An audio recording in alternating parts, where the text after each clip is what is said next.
November 3rd, 2020 at 7 o'clock p.m. This is Chairman Garrett Gray speaking. Before we get started, I would ask that anyone joining us remotely to please mute your phones. Thank you. For those wishing to follow along with the PowerPoint, you are encouraged to access the meeting through Tinley Park Television on YouTube. It is my understanding that all members and staff present have checked in on the conference line, and we can begin our meeting. Please note, throughout the meeting, we expect to have other individuals joining us via phone call pertaining to specific agenda items. Thank you in advance for your patience and cooperation throughout tonight's Plan Commission meeting, which is convening remotely via conference call.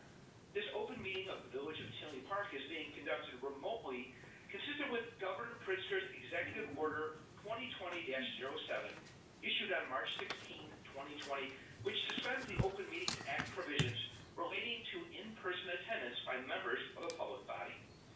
The Open Meetings Act, OMA, requires public bodies to allow for public comment. Therefore, this meeting will include public comment via the established protocol.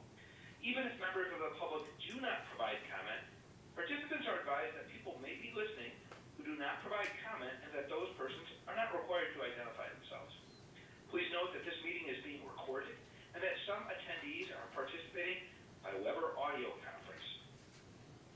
We are all getting used to working and meeting remotely, so I don't feel it necessary to go over the protocols again. Please just remember to wait until I address you, and then once addressed, identify yourself, and please keep your phones muted if you are not speaking. Thank you. And at this time, I would like to welcome a new Plan Commissioner, Mr. Frank Losciuto. And I hope I didn't butcher your name, Frank, but welcome to the Plan Commission of Tinley Park. Thank you. Thank you very much. Glad to have you on the team. At this time, this is Chairman Gray. At this time, I'd like the Commission Secretary, Barbara, to please call the roll. Engel. Present. Manny. Present. Gatto. Present. West. Present. Gaskell. Present. Vic. Present. Losciuto. Present. Chairman Gray. Present. This is Chairman Gray. Staff, are there any communications for the Commission at this time? No, there's not. We do have some public comments that were submitted to the clerk's office that I will read during the public hearing portion of the grant project. Okay, thank you. Duly noted. Appreciate that.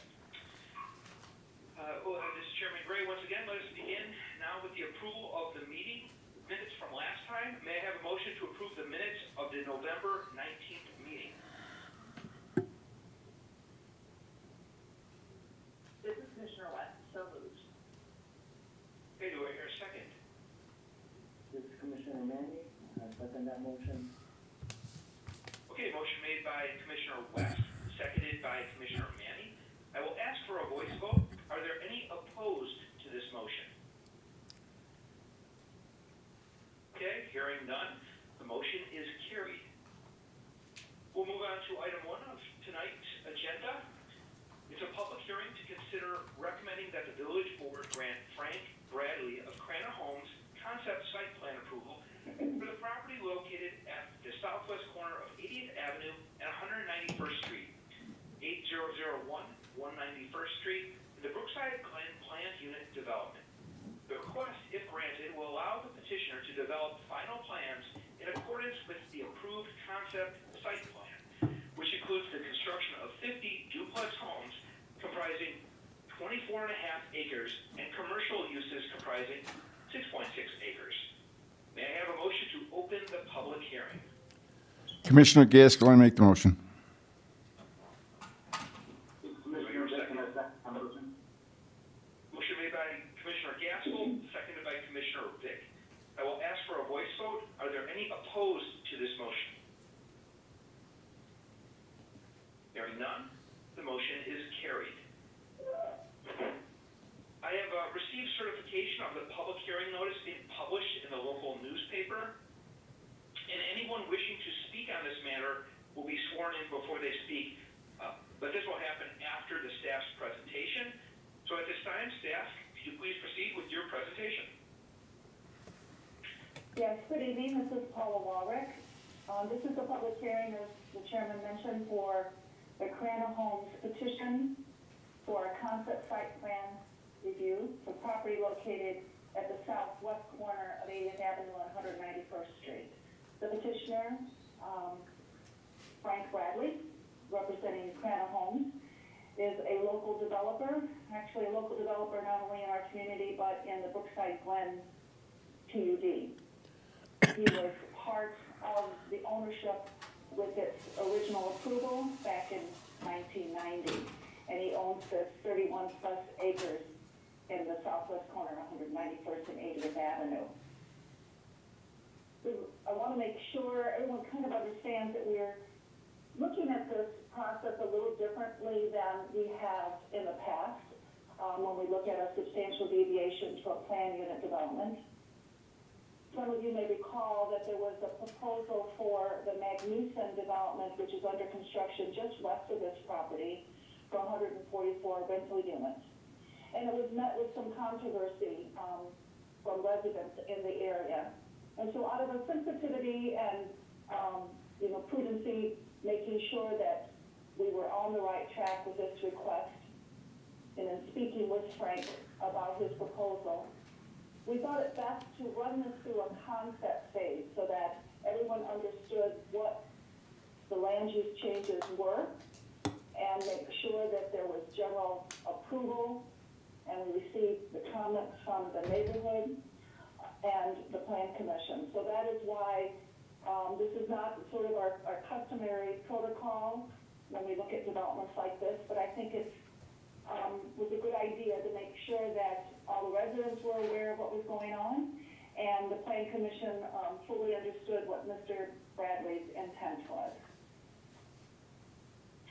So that first slide just depicts where the parcel is. And as we mentioned, it's just a little over 31 acres.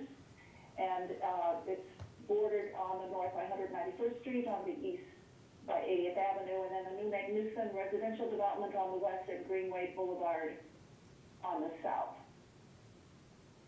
This is, as I mentioned, this is part of the Brookside Glen planned unit development, which is a large, very large master plan community, especially for Tinley Park. It was over 820 some acres, and it was approved back in 1990. And so it's not atypical when you think of a piece of property this large, but when you look at master planning an area like that, you begin to assign land uses and underlying zoning districts, roadways, as best you can at that time. But as time goes on and with market trends changing and fluctuating economic conditions changing over time, there certainly are opportunities for land uses and development proposals to change, and that's indeed what's happened in this location. Mr. Bradley has owned this property for over 30 years and has actively marketed it for commercial uses, and he has not found anyone to take up the charge in terms of developing this piece for commercial uses. So he approached the staff a couple months ago and suggested that we look at a land use change that would provide for some residential and smaller commercial. Where we have 100% commercial before, he's looking at 80% of this property going for duplex residential and 20% devoted to commercial. It is his opinion that the duplex is a residential style that is absent in the community. He plans on marketing it for active adult use with a master bedroom on the first floor. Already being a developer in Brookside Glen, he has stated that he feels he has quite a handle of what the local market is for Tinley Park, and he feels that this would certainly meet a need that has been expressed to him as a local builder. The development, as I mentioned, to the west, the Magnuson, that was approved back in 2017, and it has a total of 144 apartment units. with associated amenities and a clubhouse as part of that. Let's move on to the next slide where we talk about the zoning in the area. The zoning for this property right now is B3. That is our most intense commercial zoning district. It is the same zoning that you see for the Brookside Marketplace just down the road at 191st and Harlem. With that B3 zoning, this property could develop for such things as hotels and theaters, obviously residential uses. The zoning as it stands now could accommodate any of those in immediate proximity to the residential uses to the south. The property to the east across 80th Avenue is also zoned B3. And as I mentioned, the property to the west, that's zoned R6 for the Magnuson. To the south are nice townhomes, R5, and southeast are also R5 and R6 zoning districts. North, across 191st, you have a property that is unincorporated Will County, but it is zoned C6, and in a county that can provide for commercial recreation, amusement, and entertainment uses. At the northeast corner of 191st and 80th, we have the ORI, Office and Restricted Industrial Uses. This property is also part of the Urban Design Overlay District, which prioritizes architecture over parking. It attempts to look at relegating those parking areas to the side and rear of structures so that the streetscape is not dominated by parking lots, but is dominated by beautiful architecture that we require here in Tinley Park. Let's move on to the next slide, please. I think it's important to understand what happens with the planned unit development. As I mentioned before, when this was approved back in 1990, it was 828 acres in total. And so at that time, the village board approved the master plan as best they could in context of the current economic and market climates. But at the very basic tenets of plan unit development, the zoning ordinance states that the purpose of it is to facilitate and encourage the construction of imaginative and coordinated developments and to provide relief from the subdivision and zoning requirements, which are designed for conventional developments, but which may inhibit innovation of design and cause undue hardship with regard to developing a parcel of land at its best possible use. And this is the basis that we often look at when we create a planned unit development or when we come back to amend one. We certainly want to make sure that we are not causing an undue hardship with regard to the best possible use of that property. The applicant has stated that in his mind that he has marketed this property as best he can for commercial uses. And he feels that the best and highest use for this parcel is to include residential uses, a low-density residential use with duplex units. Obviously, I think there is still, or we think there is still a market for commercial along 191st Street, albeit at a smaller scale. It's somewhat of a symbiotic relationship. I'm sure you've heard commercial realtors talk about rooftops, and there's a certain density of rooftops, residential rooftops, that are required to get successful commercial. So with this proposal, the hope is that between the Magnuson development and this duplex unit, that we'll begin to see more increased interest of commercial at the corner of 191st and 80th Avenue. If we could move to the next slide, please. So understanding what Mr. Bradley is hoping to accomplish on this proposal, he presented a concept plan to staff, and we did work with him and made some changes to it. And this was a result of staff's input on his proposal. As I mentioned, it's an 80-20 split in terms of land uses, with the commercial wrapping the corner. The original proposal had less commercial. Staff recommended that we wrap the corner with it so that the access on 80th Avenue is brought further to the south so that we can ensure a full access there that doesn't conflict with the intersection of 191st and 80th Avenue turning movements. We also wanted to make sure that we minimize minimize those points of conflict and accesses between this development and the adjacent residential Greenway Boulevard and Magnuson. The original proposal had, I think, 3 or 4 access ways onto Greenway. We have reduced that down to 1 that aligns with Enclave Lane on the south. We also looked at the internal orientation of the duplexes so that all driveways are internally accessed with nothing accessing directly onto the perimeter properties.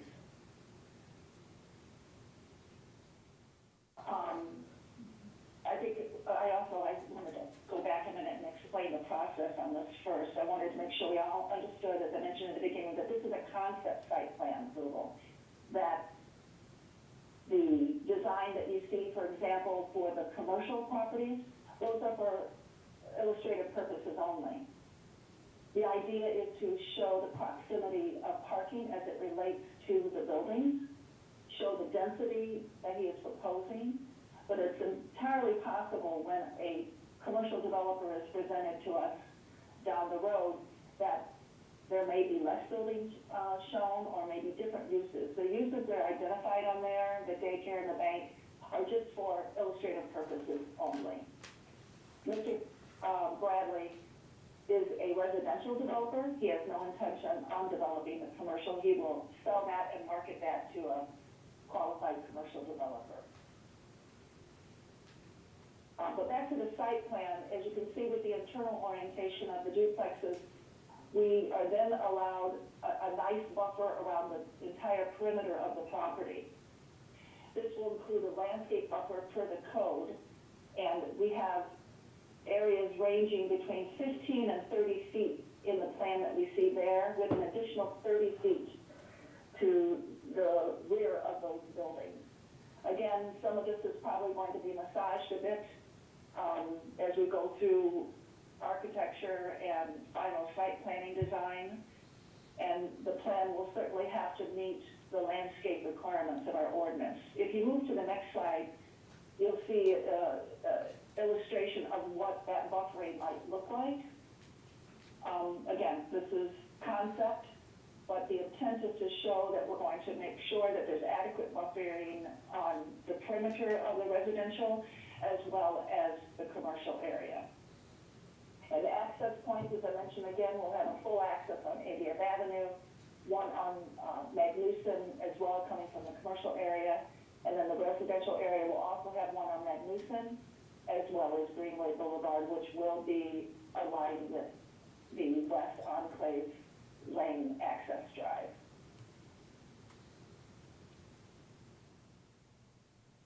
There's also some open space areas identified on this plan with pathways walking through it. Consistent with our overlay district, we will make sure that pedestrians have been prioritized in this development, that there's adequate opportunities to keep the pedestrian traffic away from the vehicular traffic, and that there's good cross-access between the commercial uses and the residential uses. Let's move on to the architecture, please. Again, this is only concept. It's more to provide a character to illustrate the intent of Mr. Bradley. You can certainly visit some of his developments and designs in Brookside Meadows. But the point in showing you this is to show that he's looking for a low-profile home with a master plan, a master bedroom on the first floor, all brick. I can quote one of his statements that he made, and that he is focusing on the active adult market, and to that end, all homes will have a bedroom on the first floor. Some may have secondary bedrooms on a partial second floor. The maintenance-free focus of this lifestyle will include association, maintained landscape for the homes and yards, in addition to the association common spaces. If we could move on to the next slide. As with all site plan reviews, staff refers to the conditions that we have in our code. And just to quickly highlight some of those, with respect to the commercial area, we certainly look at the relationship of building and parking. And as I mentioned, the parking fields we want to see relegated to the rear side of the structures. Loading areas would of course, be the same, relegated away from public view. There's no identification of outdoor storage at this time. Internal circulation, as I mentioned, we'll want to take advantage of any cross-access and shared parking opportunities. And pedestrian access as well is going to be prioritized for bicycles and pedestrians with an internal sidewalk system. I'd like to read for you a comment that the clerk's office received yesterday, I believe. It came from Mr. Michael Stockwell. He lives on Enclave Lane, and I'll quickly read this to you. Thank you for taking the time to read this. Overall, this plan looks good, and I have a few comments and suggestions. Public safety, regarding the entrance and exit on 80th Avenue. I believe this is still too close to 191st Street to allow full access, especially a left turn lane onto 80th Avenue. With the upcoming reconstruction of 80th Avenue, you'll be crossing 2 southbound lanes and 2 left turn lanes. During rush hour, this will be nearly impossible. My suggestion is right turn in and right turn out. We might have to ask the Tinley Park Police Department if it's even legal to cross the double yellow line. Number 2, with the apartments and the duplexes, there will be an influx of 400 to 500 more vehicles per day. What are the chances of getting 4-way stop signs where traffic is entering Greenway and at Newsom from the duplexes? On top of that, we are getting traffic from 191st cutting through to bypass the light at 80th Avenue. This will only get worse once the reconstruction starts. Regarding construction traffic, he states, if at all possible, can we limit construction traffic to enter and leave via 80th Avenue or 191st and at Newsom? No construction traffic on Greenway. Maintenance-free comments, he states, being president of my association, these are anything but. I realize there is minimal wood trim on these, but where there is, it should be a composite product.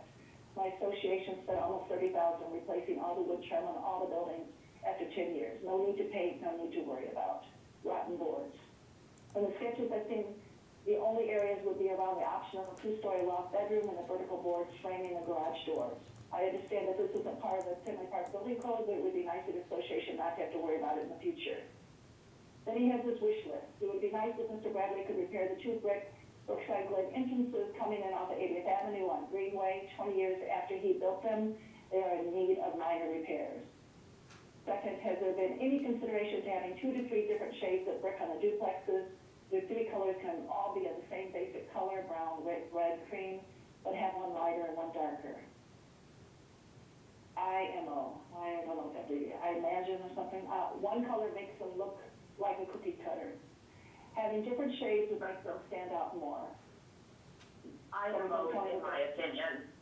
In my opinion, oh, I'm not up on that, sorry. In my opinion. I don't like that our townhouses are all the same shade, but I also don't like when townhomes 3 to 5 are just 3 different colors. Our association is considering doing that when we start painting the building in a few years.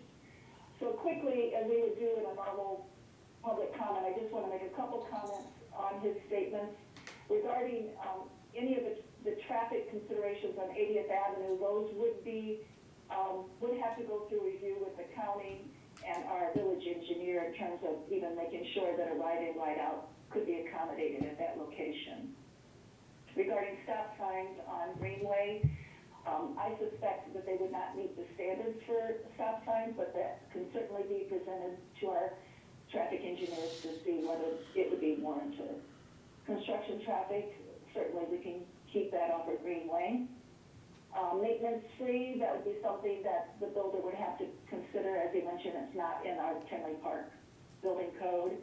Regarding the entrance monuments, again, that would be something Mr. Bradley would have to take into consideration. Regarding the colors, again, the design that has been presented is just for illustrative purposes, but I agree with Mr. Stockwell. We certainly don't want a monotony of housing. So that concludes my report and my response to his public comments. Chairman Gray. Okay, thank you, Paula, for that good presentation, and thank you for reading the public comments provided by Mr. Michael Stockwell. It is appreciated. At this time, does the applicant or the applicant's representative have anything to add? If so, I'll have to swear you in. You mentioned It's Mark Karinsky, if you want to swear me in. Sure, Mark, just answer this question. Do you swear or affirm that the evidence that you are about to give will be the truth, the whole truth, and nothing but the truth? I do. And I figured just need you to swear in now in case you had any questions. Thank you for the staff report. We're in concurrence with what was just said. We were given a copy of Mr. Stockloose's comments. We wanted to stop reading after he wrote overall this plan looks good, but we did read all of his comments, and I'm sure we can work through them and to satisfaction. So we look forward to hearing your comments. Okay, thank you, Mark. We appreciate you being here. Okay, so at this time, this is Chairman Gray. I am going to go to the commissioners to ask them if they have any comments on what they've just heard or discussion of this matter, beginning with Commissioner Engel. No comments for me. Okay. Commissioner Manny. No comment. Commissioner Vick.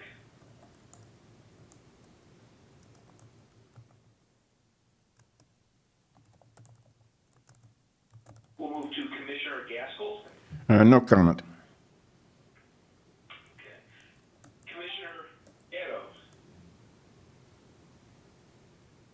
No comment. Commissioner West. Yeah, I will echo the gentleman that wrote in with his concerns about traffic and the turning in and out. I think especially because this is aimed at, I think the term the developer used was active adults. And it is obviously a very, with the garages out front and such, it's friendly to vehicles, but I want to make sure that those concerns about vehicular traffic off of the busy road are addressed, because I think if you're going to aim at that demographic and encourage some degree of walkability, if people are coming off quickly from the busy street, I think that kind of undermines the purpose of doing that. I don't want to undercut the other design elements that make it more pedestrian friendly. But I think that was, the commenter wrote in about that, and the developer said, they're taking it under advisement, and I appreciate that, and obviously the review will catch anything else. But I do think that was a valid and important point to make. Okay, thank you, Commissioner West. Very good observation. Commissioner Losciuto. Just want to make a comment about the concept. I think it does look good. I like the fact that it is a hybrid for the property, still incorporating commercial, but bringing some different type of housing to Tinley Park to make it a little bit more diversified. Okay, excellent. And I'm going to try Commissioner Vick one more time. If he's not available, staff, please let me know. Commissioner Vick, any comments? No, I have no comments at this time. Okay, no problem. And I'd like to also echo Commissioner Losciuto, as well as some of the commissioners with their comments from the previous meeting, that this does seemingly fit the area. It is a good hybrid in terms of having the commercial frontage on 191st, and the design that has been presented looks clean, including the architect design. And as some of the commissioners had said last meeting, and I'll just echo them again about the target audience being active older adults that's why there's the bedrooms on the first floor, addressing what one commissioner last week identified a need. And so I do want to also echo what Commissioner West said. It's probably good to take that in consideration on that left-hand turn over the two double lanes on 80th, as Mr. Michael Stockloose did mention in his letter. That may be something to consider because of the target for the homes, especially during rush hour. He knows the area that probably is going to be a difficult turn, especially during rush hour. I would concur with what staff said. Paula mentioned on on construction traffic about, and public comment by Mr. Stockley said about trying to keep construction traffic off Greenway. I agree, it's already a built-up roadway, so if you had concrete trucks loaded down, it would totally tear up that. So if the petitioner can, work with the builder, if approved, to make sure that they keep that construction traffic off Greenway, it would be appreciated, and it would minimize any sort of potential for damaging what we already have in good condition. And I also will echo what Paula mentioned, which was also brought up by Michael Stockley in terms of a little bit of variation rather than kind of the same monotony across. And to Paula's point, what was presented is just a conceptual.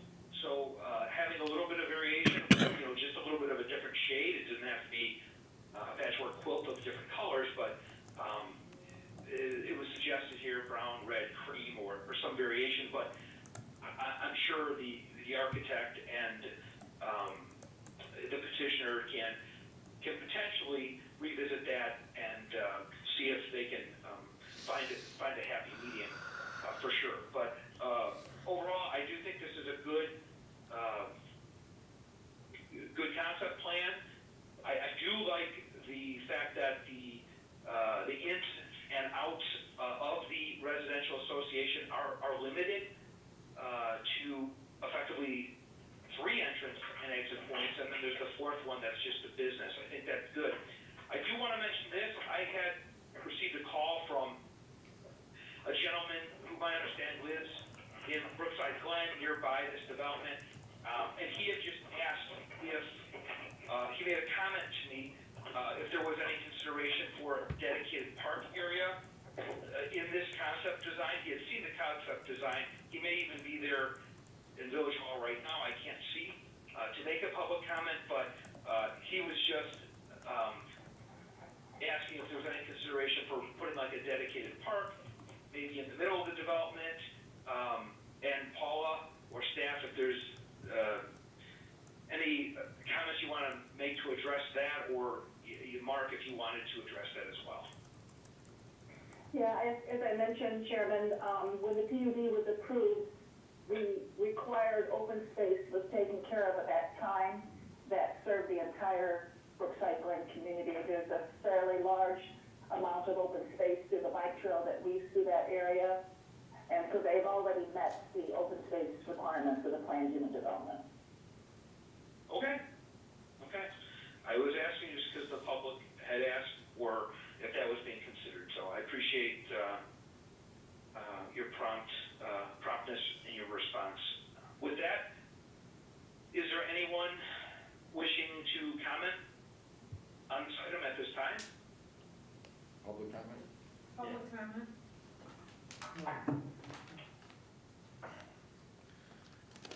My name is Michael Stocklos. Do I have to be sworn in? Yes.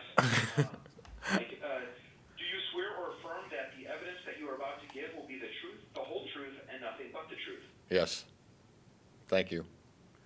Okay. Just looking at this plan a little bit further, I've been in contact with Paula for the last 2 weeks since the public hearing notice came out. For watershed, are they using the retention pond to the west, which is in front of the Magnuson apartments? Because, not seeing it on paper, you don't realize, it's better to ask first than not to ask. Yeah, it was designed, Yes. that area was designed, Yes. all the detentions on that west side. Okay. And looking at the roadway and, the internal roadways, guest parking areas for the residents' guests, are those incorporated into this plan? I know it's just a concept plan review, but you always are in need of, guest parking because during the holidays and when you have friends and relatives come in, they can't always just use the driveway. And I don't know if these streets are going to... Go ahead, Paula. Yes, I think that's an excellent comment, Mike, and certainly one when we get down to the details of that commercial area. We always take that in consideration, and the code has some requirements as well. Okay, thank you. But good comment. Okay, thank you, Mike, for your comments. One more, Garrett. One more, Garrett. Yes, Mike Catrano here. Okay, I'll have to swear you in. Okay. Please state your name. Mike Catrano? Okay, Mike, do you swear or affirm that the evidence you are about to give will be the truth, the whole truth, and nothing but the truth? I do. Okay. Okay, mainly, I was looking for a little, you're talking about the, more or less a senior development in there, and they have grandchildren, and maybe a little tot lot parked right in the middle. I know it's not in the plan, but the developer could be gracious enough to do a shot like that. The other thing is, are the streets, it might be a little early, are the streets dedicated or are they private? They would be dedicated public streets. Okay, 1, 2. That's about all I got. Thank you very much. Okay, thanks, Mike, for your comments. We appreciate it. Is there any more people from the public wishing to speak at this time? No, there's not. Okay, seeing that there is nobody from the public wishing to further discuss this, may I have a motion at this time to close the public hearing? This is Commissioner Manning, so moved. This is Commissioner West, I second the motion. Okay, this is Chairman Gray. Motion made by Commissioner Manning, seconded by Commissioner West. I will ask for a voice vote. Are there any opposed to this motion? Hearing none, the motion is carried. Now, may I have a motion regarding the site plan?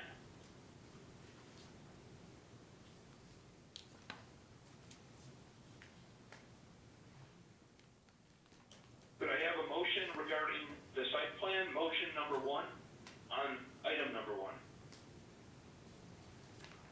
Commissioner Gatto? You may have to unmute. I'm sorry, I must have the wrong stuff because I have Commissioner Gaskell. Okay, Wait, hold on, let me pull it up. Okay, sorry. This is Commissioner Gatto. I'd like to make a motion to grant the petitioner Frank Bradley of Cranon Homes concept site plan approval for the property located at 8001 191 Street in the Brookside Glen PUD in accordance with the plan submitted in the December 3rd, 2020 staff report and listed herein. is there a second? Commissioner Vick, I second the motion. Okay, motion made by Commissioner Gatto, seconded by Commissioner Vick. Secretary, may I have a roll call? Engel. Manny. Yes. West. Yes. Gaskell. Yes. Vick. Yes. Bushudo. Yes. Gatto. Yes. Chairman Gray. Yes. Okay, this is Chairman Gray. The motion is carried.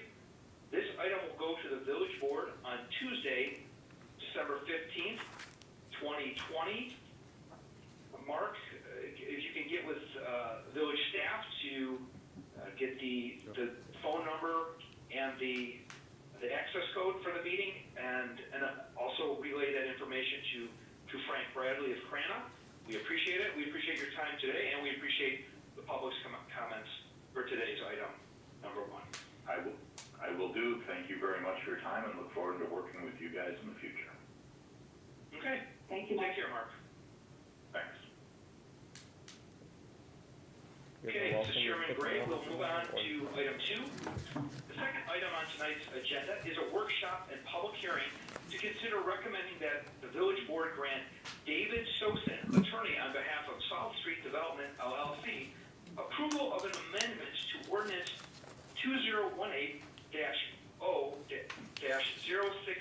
to allow the projection sign to be backlit.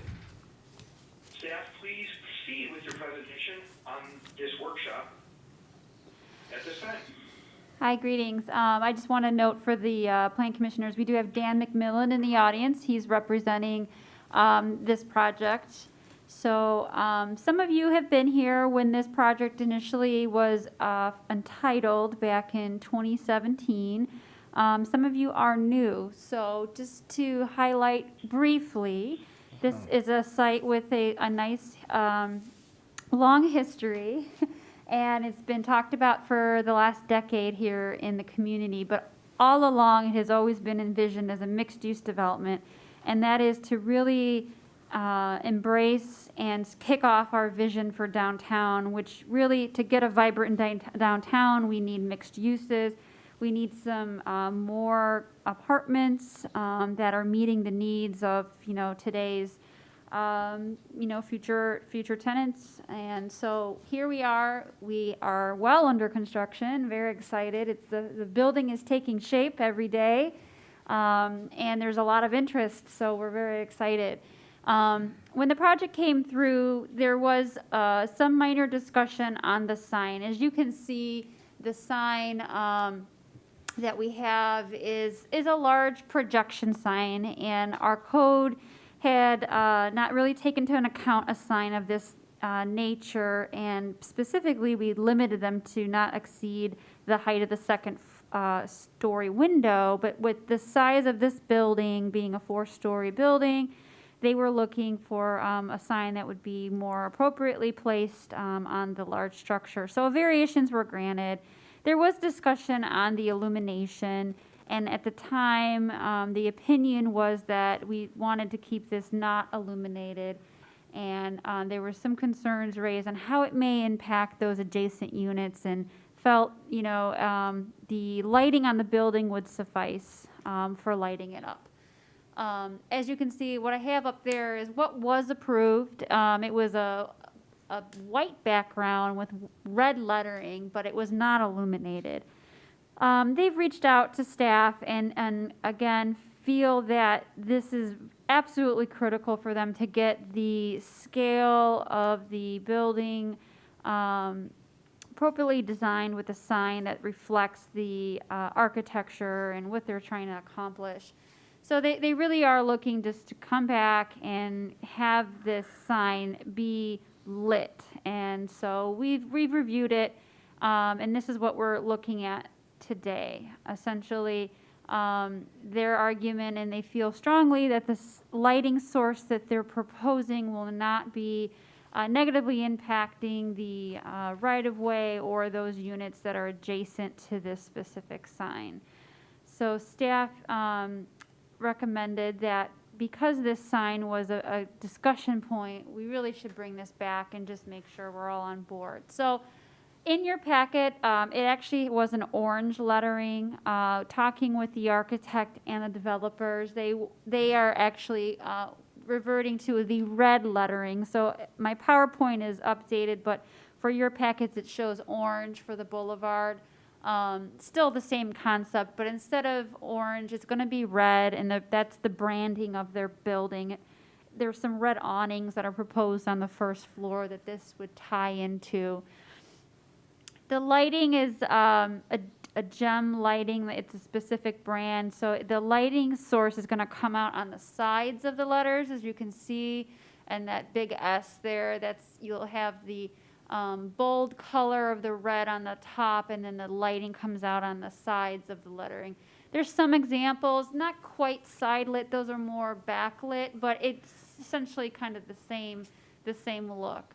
So our discussions are going to be, the open items is discussing the illumination of the projection sign, and then discussing the coloring of orange, which actually now the coloring is red, And staff had brought that up because the orange was conflicting with the red awnings. So I don't know if that's really a discussion point anymore at this juncture. So I think it's a really simple request, but it is, again, it was a discussion at Plan Commission, and because of the size of the sign and everything, we wanted to make sure that this was brought forth, and it was tied to an original variation with this condition. So we have the developer here. He can answer any specific questions, and I can go into any other details, but it's a pretty straightforward request, and we're looking for some feedback, and hopefully we can also go into the formal public hearing. We're doing a combination workshop public hearing here. If there's no issues, we can go through those standards as well. That's all I have, Chairman. Okay, thank you, Kimberly. That's a good presentation. Once again, this is Chairman Gray. Does the applicant at this time have anything to add?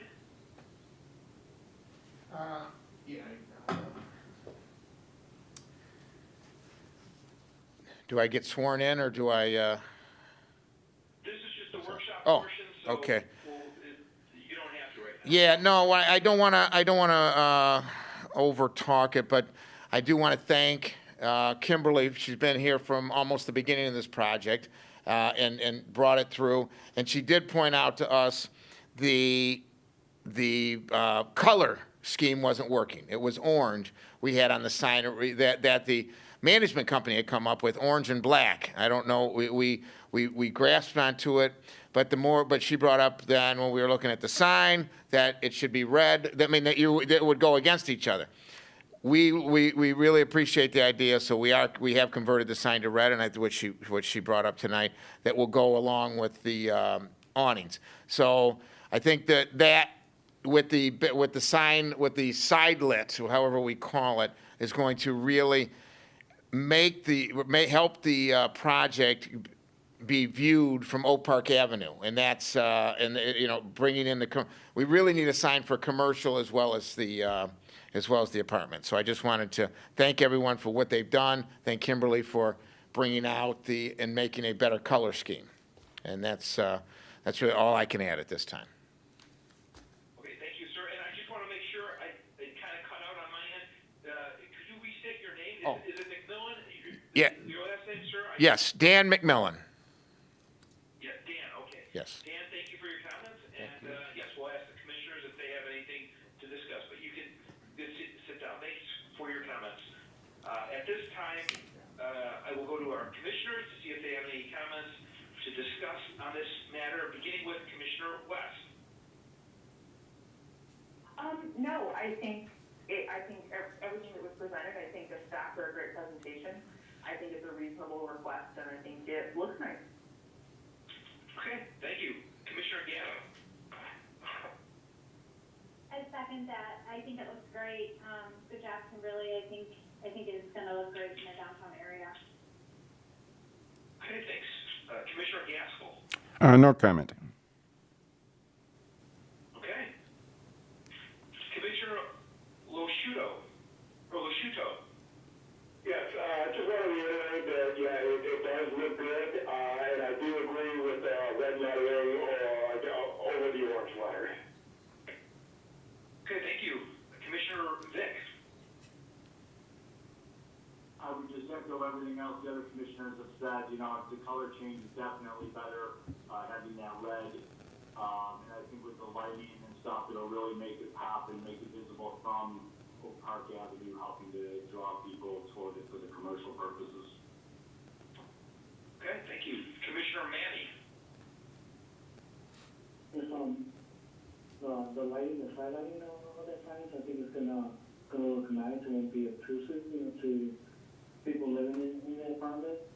And it looks great. That's all I have. Okay, thank you. Commissioner Engel. I agree with what all the other commissioners said. It looks good. Costs even more. I have no concerns. Okay, thank you. This is Chairman Gray, and I too echo what all our commissioners just said. And good job, Kimberly, for noticing the discrepancy in the colors. And I appreciate the petitioner working with staff to resolve that. It does look like it's going to be top-notch. It looks very clean. And to echo what Commissioner Manny said, it doesn't look like that lighting will be obtrusive to the residents. And it will look very, very nice in downtown Tinley there. So we will now proceed to the public hearing portion of the meeting. So at this time, could I have a motion to open the public hearing? This is Commissioner Vick, so moved. This is Commissioner West, I second the motion. Okay, motion made by Commissioner Vick, seconded by Commissioner West. I will ask for a voice vote. Are there any opposed to this motion? Hearing none, the motion is carried. I have received certification of the public hearing notice being published in a local newspaper. So anyone wishing to speak on this matter will be sworn in to speak after the staff's presentation. But at this time, staff, could you please proceed with your presentation? Thank you. Tonight, we're considering amending ordinance number 2018-0-066. And the specific request is to amend the variation approving the original projection sign. The variation was approved with the understanding the sign would not be illuminated, and the developer is now requesting for the letters on the sign to be side lit. The Legacy Code allows signs to be backlit or illuminated by spotlights subject to the light source being shielded to ensure that light source is not visible to the public from the sidewalk, street, or adjacent property to prevent glare. Due to the large scale of the sign and its proximity to residential units' windows and balconies, there was a concern about the negative impact the light would have on those specific units. In addition, the sign required variations for its height and location, which allowed the Plan Commission and Village Board to restrict the type of light used to illuminate the sign. Staff recommended this requested modification go back to the Plan Commission and Village Board as it is a deviation from what was originally approved. This project is located in the village's downtown core, which is our highest density district, which allows for mixed use and or commercial, and it's really the focal point of how we look to redevelop our downtown and using the synergy of the Oak Park Avenue business corridor as well as our train station. The property is approximately located at 6701 South Street, and it's on 3 acres of land. Was entitled back in 2018 for the project you see today, a 4-story mixed-use building. As I had mentioned, this request is minor, but due to the fact that the sign was specifically approved with variations and it not be illuminated, this is why we're here today. Staff is reviewed the request and does not see that the original concerns are going to be an issue based on the type of light that they're providing, and therefore we'd like to recommend that this variation be amended. And I'd be happy to go through the standards of the variation, which helps support that, that statement. Should I go through those, Chairman, now, or? Sure, absolutely. Great. There's standards that we go through to review any variations. The first question is that it cannot yield a reasonable return if permitted to be used. The property can be yield a reasonable return without the sign being granted. However, the developer has expressed their desire to construct a one-of-a-kind building for downtown Tinley Park, and the projection sign is one of those features that makes this building unique. The ownership has a unique circumstance in that the building is set back from Oak Park Avenue and does not have space for a ground sign to identify the building. This is not unique to other businesses along South Street. However, it is critical to help identify the building for its future retailers occupying the first floor. The project as a whole is being presented as one unified development, and the developer is bringing forth a modern design that meets the intent of the legacy plan. The developer is working on a constrained site and trying to build a product that is comparable in size and price to existing mixed-use developments in the region. This will be the first large-scale mixed-use development that will be the catalyst for redevelopment in the downtown. In addition to the variation, we have some standards that are listed within the legacy code for any special use or any variation. And quickly, again, the illumination on the sign is permitted within the legacy district, but due to the projection sign being granted variations, it was required to go through this amendment. The projection sign of this size and illumination will be a first in the downtown. However, it complements the architecture and that it's consistent with the look of the building. In addition, the first floor tenants are permitted to have illuminated signs as well, so therefore this projection sign will be consistent with those first floor tenants. The improvement will have the effect of protecting and enhancing the economic development of the legacy plan area. Again, the scale, location, and illumination of the sign will allow the building to be more visible from Oak Park Avenue, giving it a more vibrant look, that's what we're looking for in the downtown. And due to the building being such a distance from the main road, they feel it's necessary to have this sign visible enough to draw people to the site. And those are my items, Chairman. Okay. Thank you, Kimberly. Good presentation. At this time, does the applicant have anything to add? If you do, I will have to swear you in this time. No, I'm okay. Okay. So Chairman Gray, Commission, do you have any further comments or discussion on this item? I will ask you one at a time here, beginning with Commissioner Vick. Nothing at this time. Commissioner Manny. No comment. Commissioner Engel. Commissioner West. No, nothing. Commissioner Lasciuto. No comment. Commissioner Gatto. No comment. Commissioner Gaskell. Nothing at this time. Okay, I don't have any more comments myself. Is there anyone from the public wishing to comment on this item? Okay, seeing that there is not, we'll move on to, at this time, since there's no further questions or discussion, may I have a motion to close the public hearing?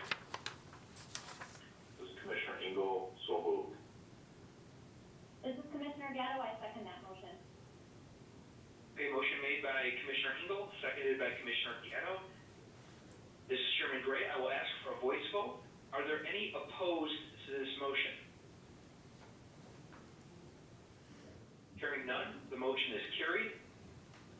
Staff, will you please present the standard what you already did? So may I have a motion regarding the amendment at this time? Yes, this is Commissioner Gaskill. I make a motion to recommend that the village board grant amendment to ordinance 2018-0066 to the petitioner David Sosin on behalf of the South Street Development, LLC, for property located at 6701 through 6755 West South Street, allowing for the side illuminated project sign in accordance with the plans submitted and listed herein and adopt findings of fact submitted to the applicant, or by the applicant, and as proposed by the village staff, and as may be amended by the Plan Commission at this meeting. This is Commissioner Lasciuto. I second that motion. Okay, this is Chairman Gray. Motion made by Commissioner Gaskell, seconded by Commissioner Lasciuto. Secretary, may I have a roll call? Engel, Yes. Manny, Yes. Gatto, Yes. West, Yes. Vic, Yes. Lasciuto, Yes. Gaskell, Yes. Chairman Gray. Yes. Okay, the motion is carried. This is Chairman Gray. This item will be heard at the board on December 15th. So, Dan, if you can get with village staff to find out how you can attend, whether it's going to be in person or if you need the information for the phone call. Very good. I appreciate it. Thank you very much. Yes, thank you for your time, Mr. How's it going? Thank you, everybody. Okay, moving on to item 3. The third item on tonight's agenda is a workshop and public hearing to consider recommending that the village board consider a proposed text amendment to the Tinley Park zoning ordinance, amending section B.B. Schedule I, Schedule of Permitted Uses by Use Type, allowing businesses and professional offices, including medical, as a special use in the MU-1, the Duvan Drive Mixed Use Overlay, and amending section B.C.11, temporary uses, to permit temporary use approvals related to local, state, and federal emergency or public health declarations. The proposed text amendments would allow for medical offices, including COVID-19 testing, in the MU-1 zoning district as a special use, and would also amend the temporary use section to give the village board greater flexibility to permit COVID testing or other temporary uses that may be necessary in an emergency situation. Staff, please present your presentation for this workshop at this time. Thanks, Chairman. Yeah, so this is kind of in combination with the next request as well.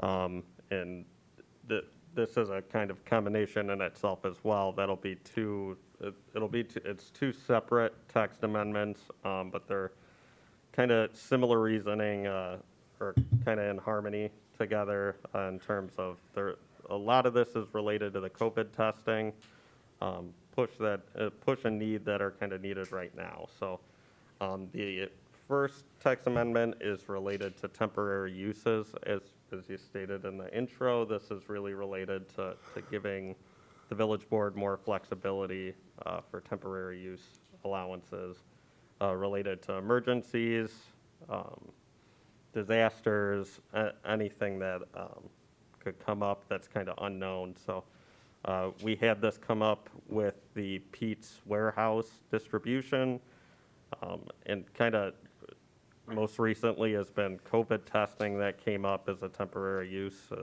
The ones you'll kind of see in the parking lots have asked, as well as some in more permanent locations that'll come up in the next request. So as we're looking at those, we wanted, instead of doing text amendments every single time kind of a different use comes up, that we may or may not know what it is at this point, because again, who would have thought we'd be in this situation, but before this. So we wanted something that would be a little more flexible, so that way we don't have to come back through a text amendment process.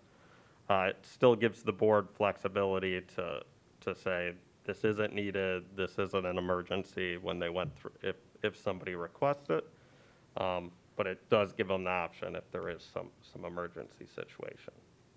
So we'll go into that, and then the second text amendment is more related to medical offices in the MU1 district, which is Duvan Drive, and allowing medical offices, or which would include, but isn't limited to, kind of COVID testing in that zoning district as a special use. So it wouldn't be permitted, it would still be a special use. They'd come back before you guys.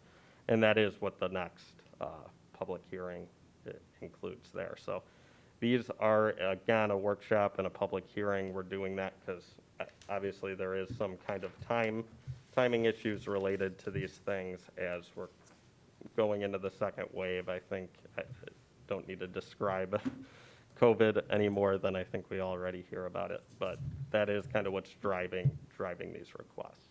So, the first request is, again, the temporary use request. So as you can see, here is the section BC that allows for temporary uses in the zoning code, and then there's basically a list of A through H of different very specific temporary uses. So like outdoor gardening that are set up in like Menards or Jewel, circuses, things like that. That are temporary uses, and these would go for approval to the village board. They kind of go straight there. but they are reviewed by the Community Development Department. There can be conditions placed upon them. There can be strict limits on the timing is approved with it as well. What we are proposing is to add, again, the language that's up there, which includes basically allowing anything that could be related to a disaster, an emergency. We're making that less specific on purpose. It doesn't have to be formally declared by the mayor or the governor. And it can be any type of a use. It could be something that's public or nonprofit. It could be a for-profit company, but something related.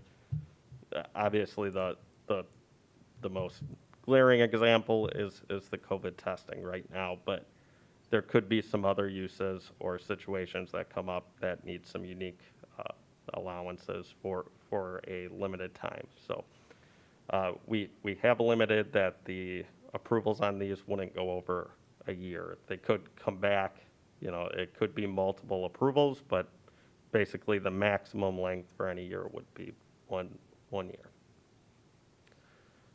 So that's the first kind of request or the first motion that'll be here today. The second motion is related to medical uses in the MU1 zoning district. So that's our Duvan Drive zoning district that's off 175th Street in Harlem. It's kind of tucked back there between 175th Street and the railroad tracks. So again, this is, we kind of looked at the zoning district as this is one where somebody was inquiring if they could do some testing back there. And we kind of looked at this area again, without just looking at one site, does this make sense for that overall zoning area? We don't want to kind of do one-off text amendments just for one use, but look at how that kind of fits in general.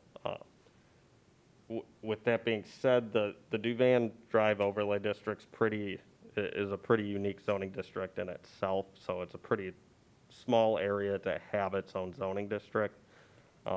But that zoning district's an overlay. For the most part, it meets the ORI office and restricted industrial zoning, but what the overlay does is allow some additional use allowances out there. So the history of that is basically to 2006, I believe is when that was put in place, and it really deals with the amount of vacancy that was out there, the amount of disinvestment that was happening, and them looking to say, okay, we want to kind of start to shift this, increase the occupancy out there. Can we get some different type of development?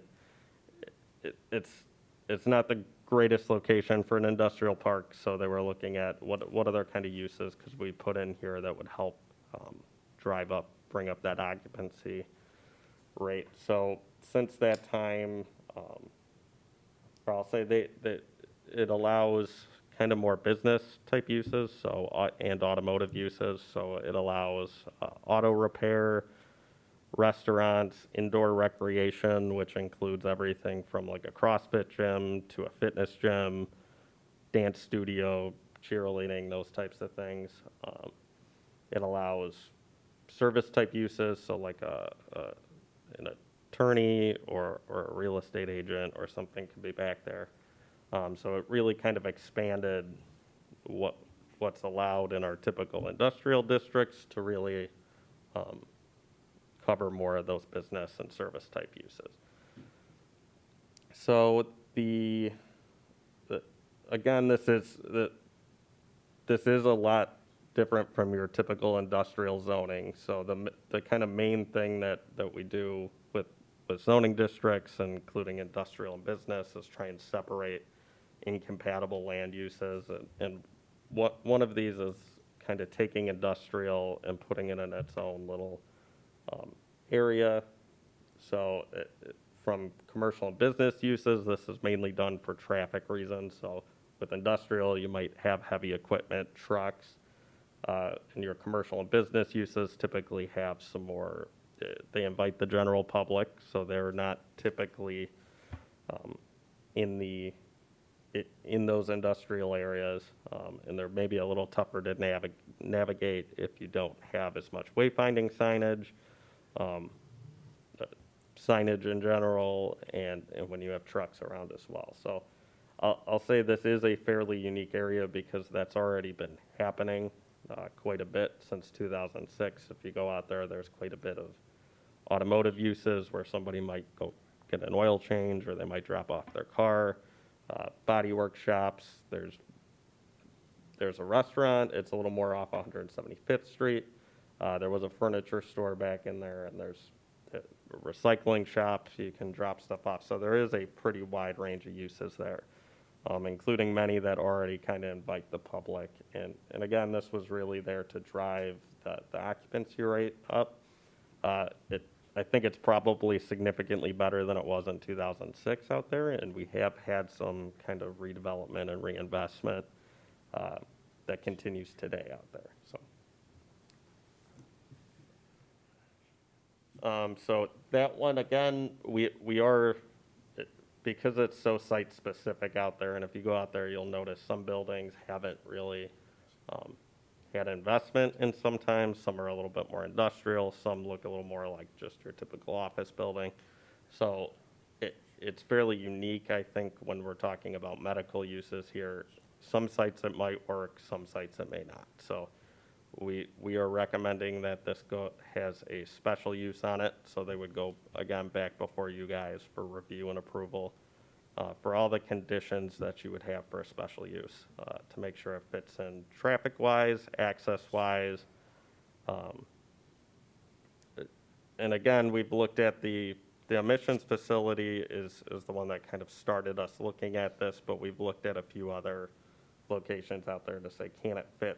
There's a few more office-type buildings that are out there, as well as the old Tinley Fitness Center has quite a bit of parking out there, and had already invited the general public out there and has a parking field kind of for that reason, as well as maybe Mr. G's, which has been vacant for some time. It's been purchased, but has kind of more access and visibility that might work as well. So those are just a few of the ones that we looked at just by a really quick view. There might be other properties or new developments, new buildings that might be able to work as well.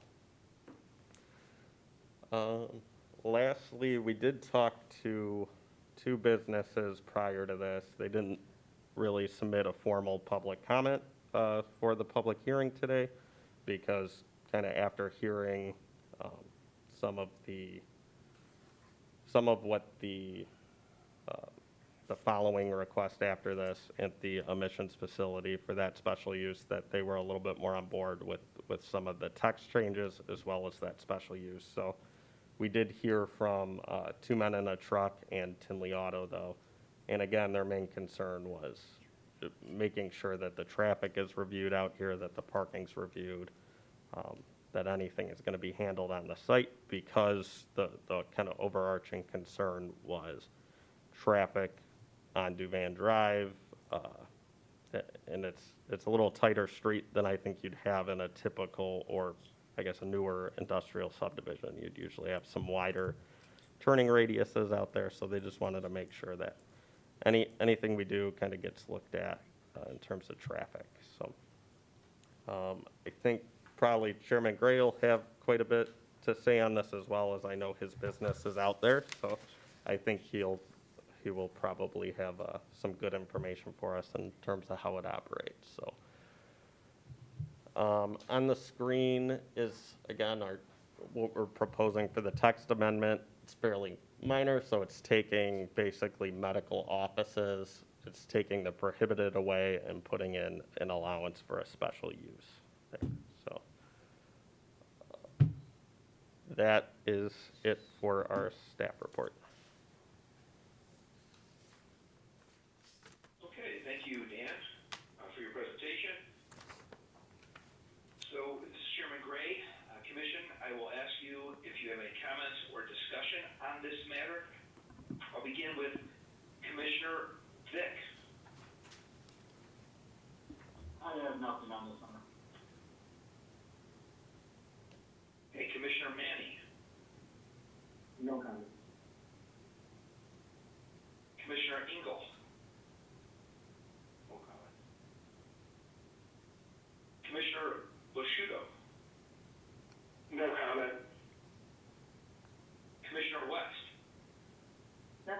thanks. Commissioner Gaskell, I have nothing. Commissioner Gatto. No comment. Okay. And as Dan mentioned, I do have comments. I worked on Duvan Drive for 30 plus years, ever since I was a teenager before I could even drive a car. So it is a unique zoning district, and you do have, as Dan mentioned, a recycling, Tinley Auto, we have a consultant, Seco Consultants, Visser Collision, a 2-minute truck, Aries, the contractors. There's the one warehouse facility right across Duvan that has big tractor trailer trucks on Duvan quite a bit. So the traffic tends to be restricted. As Dan mentioned in his report, that the street there is narrower than for these big trucks. A lot of times, if these trucks have to navigate backwards to get into a loading dock, they're basically restricting access on Duvan as they make their 3 or 4 point turn or whatnot. But even depending on what part of the day, you will have fleets of different trucks on the parked along Duvan Drive, just waiting for their turn to get to a loading dock. In some instances, it is the one thing I'd say, even though it does seem like a patchwork quilt, I don't think it should be viewed as, and I hope staff is careful not to use the MU-1 district as like an aisle of misfit toys where if it can't fit in here, well, we'll just throw it at Duvan. I think the fit has to be right, and I know staff mentioned Mr. G's Furniture, former Tinley Fitness, and those are all kind of abutting 175th Street near Harlem, so that's high visibility from Harlem, at least Mr. G's did when it was in operation. Something like that I could see potentially as a medical facility somewhere down the line, perhaps.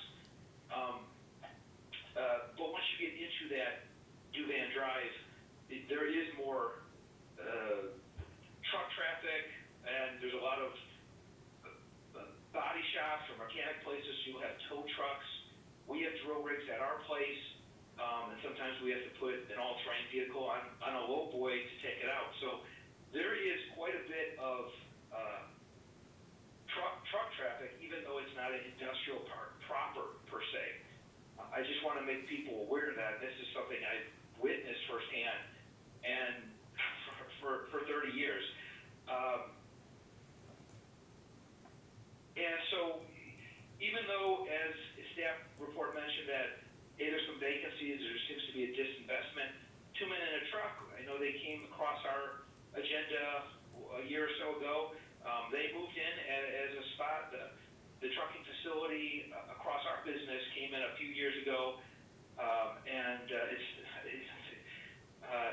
they've been doing great business as well. So I just want staff to, and the commissioners, to be aware that there is quite a bit of truck traffic, and as Dan mentioned, I was copied on an email. I didn't get the one from Tinley Auto that Dan mentioned, but I am going to at least read something from Paul Brown from 2 Men in a Truck, just so it's in commissioners' bank of knowledge here. But he mentioned our street, which means Duvan Drive, has so much heavy truck traffic that would be a serious safety issue with the amount of traffic that would be backed up on the street. Now, he's talking specifically about a COVID facility. It's just not an issue with basic quote-unquote normal traffic, but Duvan Drive has a lot of existing heavy truck traffic. And then he mentions that we ourselves, 2 Men in a Truck, have 15 trucks. Aries has a heavy fleet. Tow trucks are always trying to maneuver in and out of various body shops during the day. And on top of that, we have semi-trucks constantly parked on each side of the street during the day, waiting to load or unload out of the manufacturing distribution facilities in our industrial park. An end quote. He has more in here, but I do want to just say, put that in the public record, and also say that I concur with Paul Brown's synopsis of what is the situation on Duvan Drive.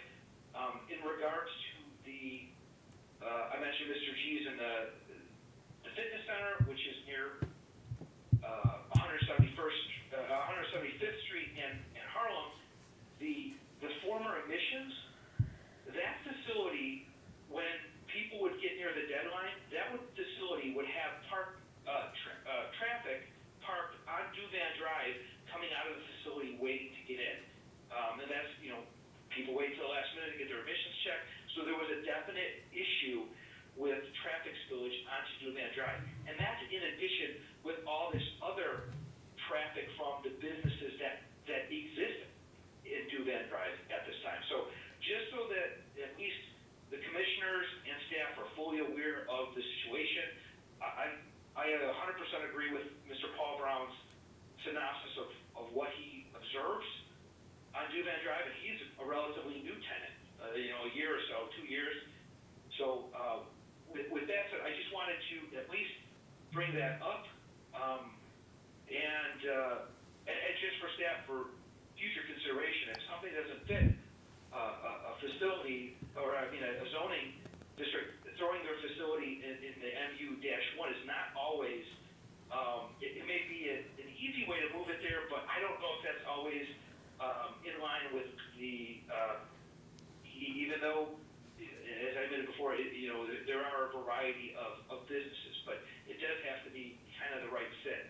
So that's just my comment overall, and that's just about the current existence of what goes on Duvan Drive in terms from a traffic standpoint. It doesn't have pedestrian walkways connected. When I try to walk during my lunchtime, once in a while during the summer, I have to walk in the grass or on the road, and then I can, once I get near 175th Street towards the park, then there's some pedestrian walkways. So, and I don't know if you want people really walking around a place that has a lot of semi-traffic and other trucks, but I just wanted to get that in. So if there's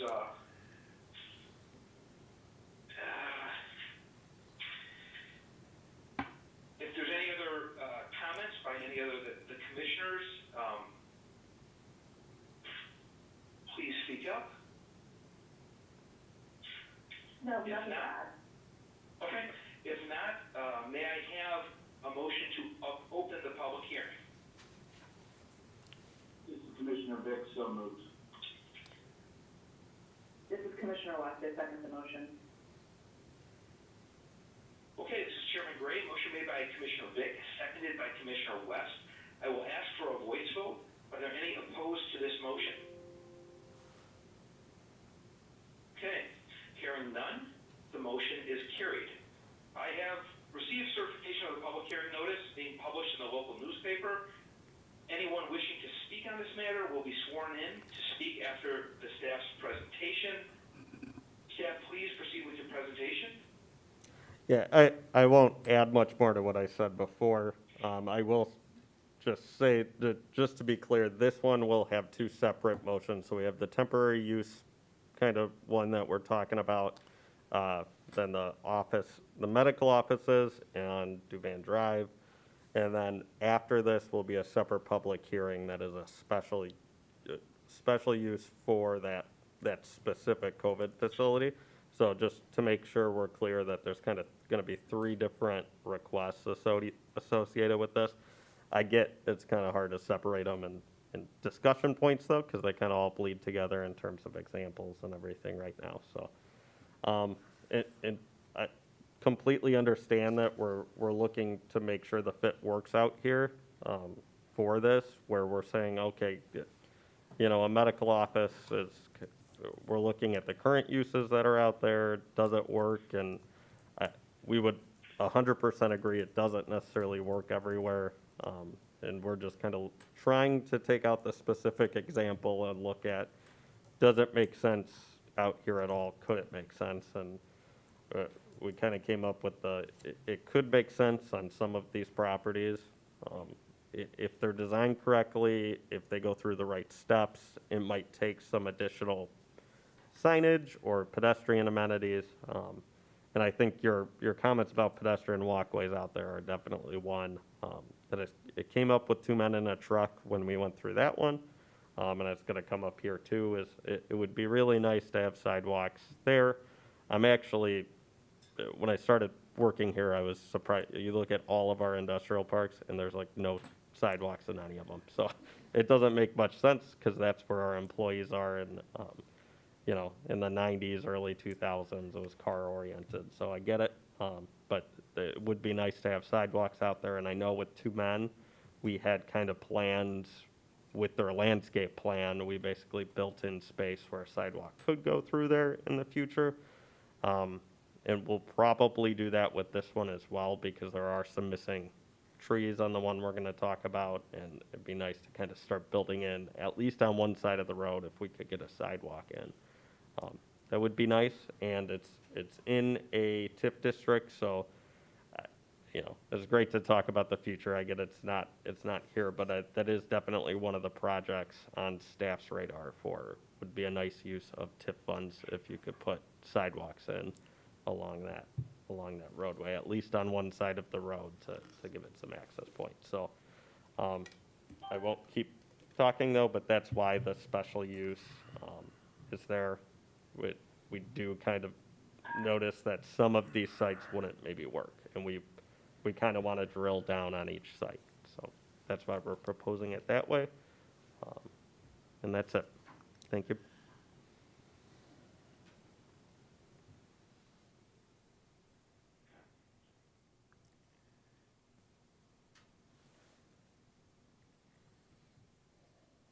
Okay, thank you, Dan. Anyone wishing to speak on this matter will be sworn in after, or sorry, I apologize. This is Chairman Gray. Does the commission have any further comments or discussion at this time?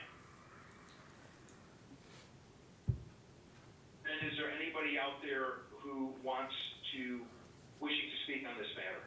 If there are, I will swear them in. Yes, I do, please. Okay, and state your name, please. My name is Amir Swikes. I'm the person that's going to be handling the project there.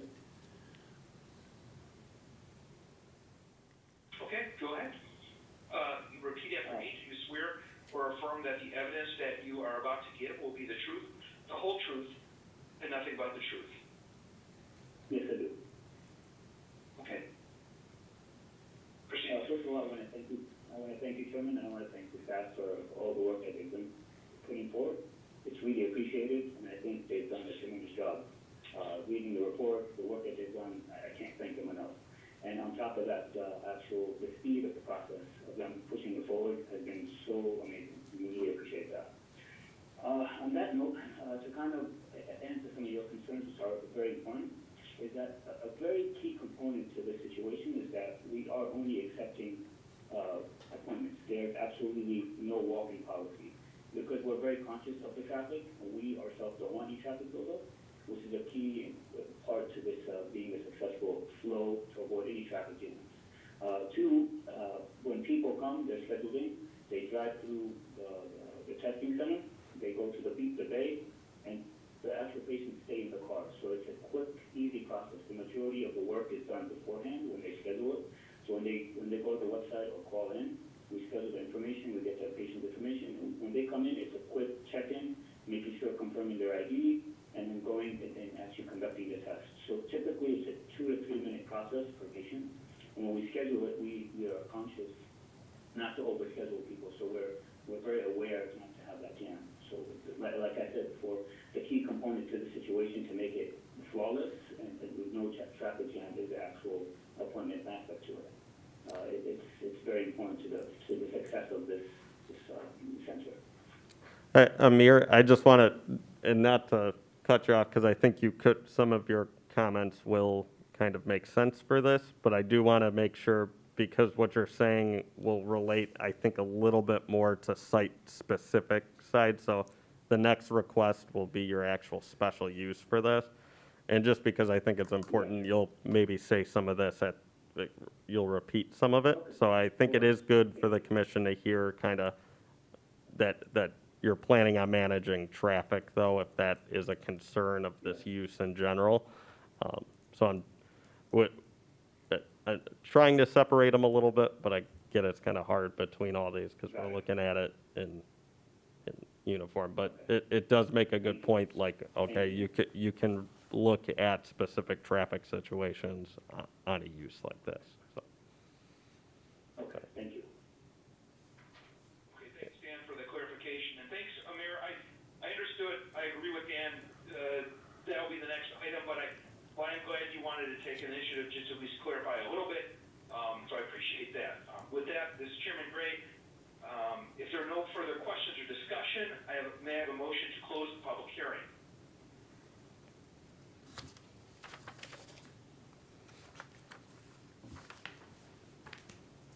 Do I hear a motion to close the public hearing on item 3? This is Commissioner Manning, so moved. This is Commissioner West that seconds the motion. Okay, this is Chairman Gray, motion made by Commissioner Manning, seconded by Commissioner West. I will ask for a voice vote. Are there any opposed to this motion? Okay, hearing none, the motion is carried. Now may I have a motion regarding the temporary uses?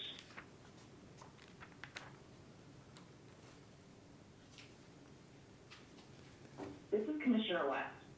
I make a motion to recommend that the village board approve the proposed text amendment to section BC11, temporary uses of the Village of Tinley Park zoning ordinance, as indicated in the staff report dated December 3rd, 2020. The proposed text amendment will provide for emergency or disaster-related temporary uses in the village with conditions.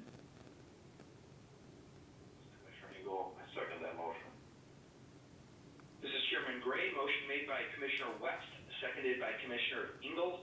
Secretary, may I have a roll call? Manning? Manning? Yes. Gatto? Yes. Gaskell? Yes. Vic?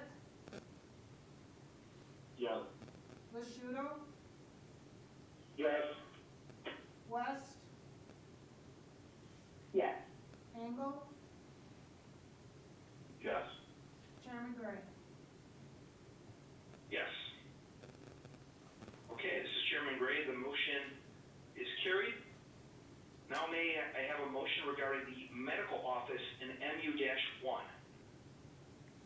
This is Commissioner Lashudo. I make a motion to recommend that the village board approve the proposed text amendment to section VB, Schedule I, Schedule of Permitted Uses, of the Village of Tinley Park zoning ordinance, as indicated in the staff report dated December 3rd, 2020. The proposed text amendment amends portions of section VB, Schedule I, to allow business and professional offices, including medical, as a special use in the MU-1 mixed-use Divan Drive overlay zoning district. This is Commissioner Manning, I second the motion. Okay, this is Chairman Gray. Motion made by Commissioner Lashudo, seconded by Commissioner Manning. Secretary, may I have a roll call? Engel? Yes. Gatto? Yes. West? Yes. Gaskell? Yes. Vic? Yes. Manning? Yes. Lashudo? Yes. Chairman Gray? Yes. Okay, this is Chairman Gray. The motion is carried. This item will be heard at the village board on December 15th. So we'll move on to the next item, which is item 4. The fourth item on tonight's agenda is a workshop and public hearing to consider recommending that the village board grant Amir Slice, on behalf of NAS Testing Center, the tenant, a special use permit upon amendment of the zoning ordinance to allow a medical business and professional office at 7460 Duvan Drive in the MU-1 Duvan Drive mixed-use overlay zoning district upon amendment of the zoning ordinance to allow a special use permit to be requested. This request would permit a drive-through medical testing facility at this location, previously designed as a drive-through admissions facility with conditions. Staff, please proceed with your presentation on this workshop at this time. Thanks, yeah, and this is another combined workshop and public hearing one. Again, just because of the timing of everything, we wouldn't even normally, it's not preferable to run a tax amendment with a special use like this either, because of these situations where they kind of overlap a little bit. But in this case, with this being COVID-related, it's something we wanted to make sure we could help them move forward as quickly as possible because of the demand that's out there for testing right now. So, again, Amir's proposed this specific site that was a auto emissions testing facility that was constructed by the state of Illinois, the Secretary of State. And here's the existing site that's out there on Duvan Drive. It's kind of at the corner and the turn, so it stands out quite a bit out there, and it is one of the newest, if not the newest, essentially building that's been constructed out there in the site. So it's a fairly unique site, and again, when you look at this, not designed for COVID testing, but I think it's fairly unique in that it's designed as a very auto-centric use where it's trying to funnel vehicles through the property, hold them all on the property, and funnel them through basically at an efficient rate. So I think it's a pretty unique site plan and layout that you'll see there.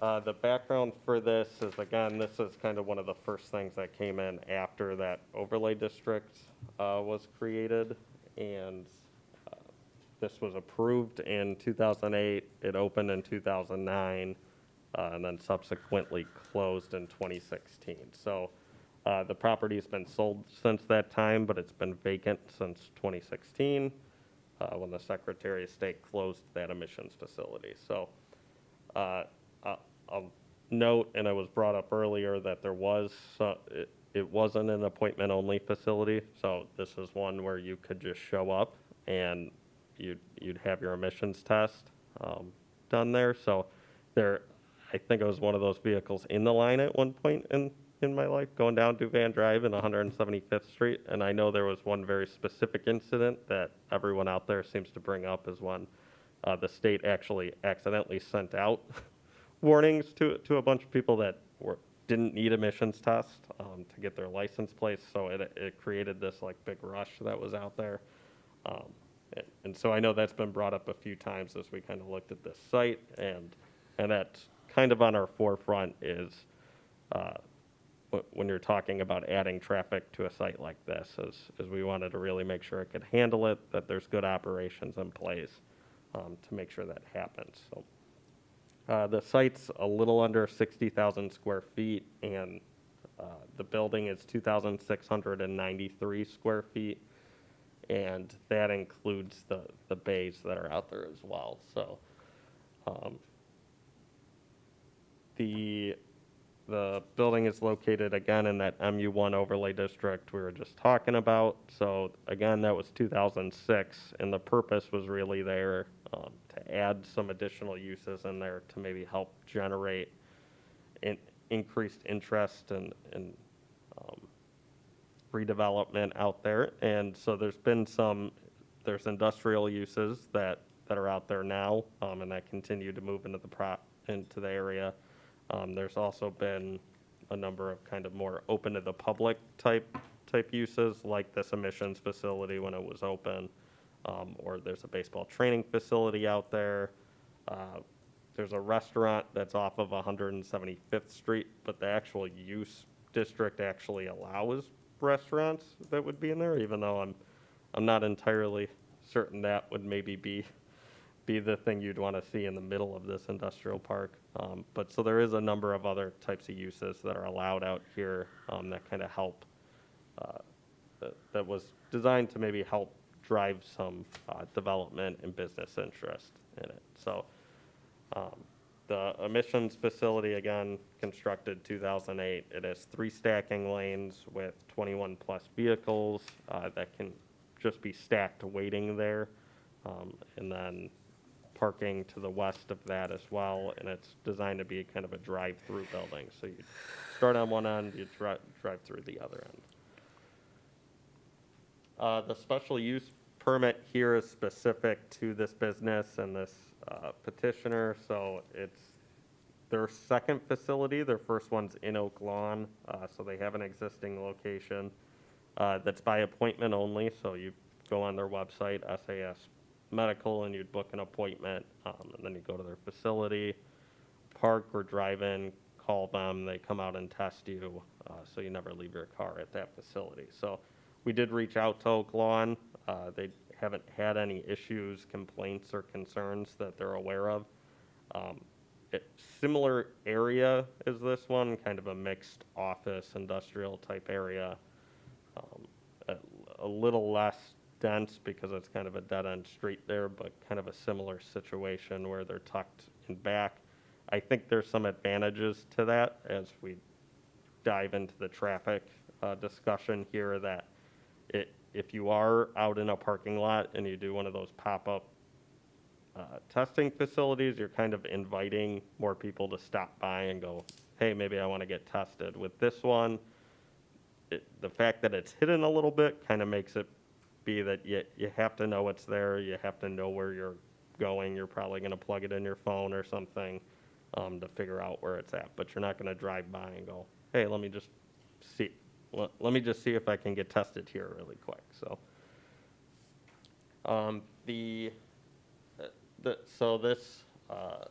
for this facility, again, it'll be appointment only, and I think that was one of our biggest concerns. And I think it's the biggest concern I've heard from anyone is when you think of these COVID testing facilities, you're picturing kind of what you've seen on the news. They usually get a chopper flyover of like this long line of cars through a parking lot. So doing some of that research, the majority of those have been state-run sites that do not require appointments, so you can show up and get tested, and you can wait in the line, and those can end up being pretty long. Although most of those long lines have, I think, died down for the most part from what I've seen, and it's usually kind of an initial rush that happens. But I'll say we do have appointment-only testing at other medical facilities in the village. So we have existing medical facilities, existing medical offices, Walgreens and CVS in town. All of them are doing some sort of testing. That's all appointment only. So that was important for us, and I think Amir can expand upon how they do their operations, but that's important for them too, because they don't want to have their staff overwhelmed managing traffic, managing angry people that are sick waiting in their cars. So this really helps them manage their staff, be able to manage that site as well. So they're kind of in the same situation, that it really doesn't help their business, their profits or anything to have cars lined up down the street. They really want to make sure they can have those appointments, have them booked, and turn away somebody essentially if they don't have an appointment on the site. So they are looking at this being a 1-year initial lease, so they could have pursued maybe more the temporary use allowances, but when we looked at this site, they're also interested in, the COVID rush is kind of happening right now, and that, I think in itself, when you think the demand is temporary, they have looked at this site that maybe it would be something they think about keeping in the future as they do other types of testing beyond just COVID, other medical exams and testing that they do. So he can maybe expand upon that, but that's kind of why we're looking at this as more, it could be more than just for COVID testing. It could be a medical office at that location. But certainly I think when you think of the demand and the traffic volumes, right now is the rush for coronavirus testing, I think, is temporary. I think we all hope so. So kind of any of those other uses, I think right now you're talking about the most amount of traffic that it would have at any given time. So they will have up to 8 employees on the site, so those would be ones that are doing testing, managing traffic, checking in people as they pull in, making sure they have an appointment, as well as accepting the tests in the building. So they're very drawn to this building, again, being that it's the Chicagoland area and we're headed into the middle of winter right now. So those kind of temporary pop-up tents obviously have some issues for having doctors or nurses or lab techs out there in the middle of 10-degree weather, snow. It's not comfortable for them. It has a lot of issues with them collecting the samples and everything as well. So I think they're very drawn to this facility, and especially the kind of unique site layout that's there. And so here is the site plan of it. It kind of shows you that layout with the 3 lanes going through the facility, a number of landscaping elements. It was pretty heavily landscaped when it was the emissions facility. I'll note some of that has died off or been removed over the years. So they have, we put a deadline or a condition on this to basically have them repair that landscaping in the spring. So we set a deadline of April 30th. So any landscaping that's missing on April 30th would have to be replaced, and that can be worked out through the petitioner and the tenant and the property owner to who does that. We just would want to see it kind of brought back up to that approved plan come spring by April. The parking and operations, again, that's kind of the meat of this. Our main concern, and I think everyone I've talked to, is that you don't want to see cars lined up on Duvan Drive. You don't want to have it blocking truck traffic or any type of traffic on Duvan Drive. So the kind of main point of this is, again, that it's going to be appointment only, so they can manage how many vehicles are coming through there. They already have a lot of experience doing this, so they kind of know how the timing works of these vehicles. But it also doesn't help them to have a ton of vehicles queued up if they can't get tested. So they can move vehicles pretty quickly through here. There will be some stacking in the area that's designed for it, but they can handle 21 vehicles on the site just in those stacking lanes, and that you'd have another 5, 6 plus cars before you got from there even until you got to Duvan Drive. So they think they can manage pretty well with the appointments, that they won't, the picture that you see on the screen probably will never happen, but it kind of shows you the worst case scenario that they'd be doing. So, and I'll let Amir again expand on that a little bit, how they funnel vehicles kind of through here with their appointment-only system. And they even have it worked out where if you have multiple people in a car getting tested, they potentially use it, they'll go into a different lane because that one maybe won't move as quickly.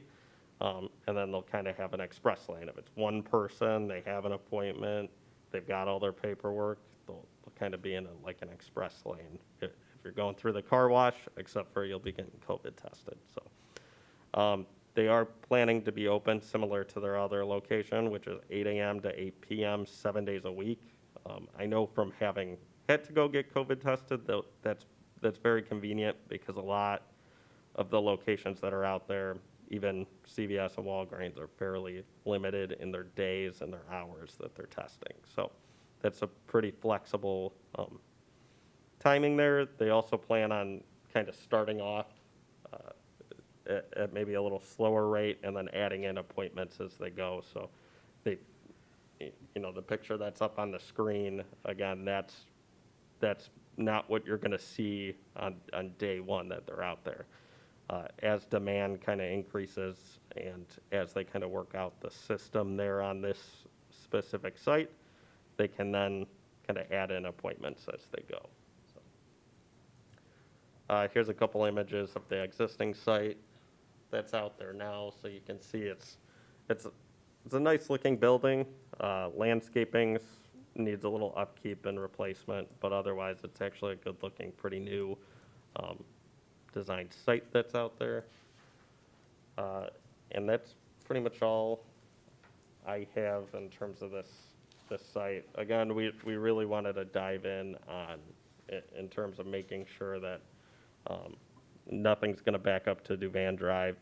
There is going to be more traffic, just plain and simple. It's a vacant building now that'll be occupied. But I think comparatively to what could be out there, It's similar to those types of service and business uses.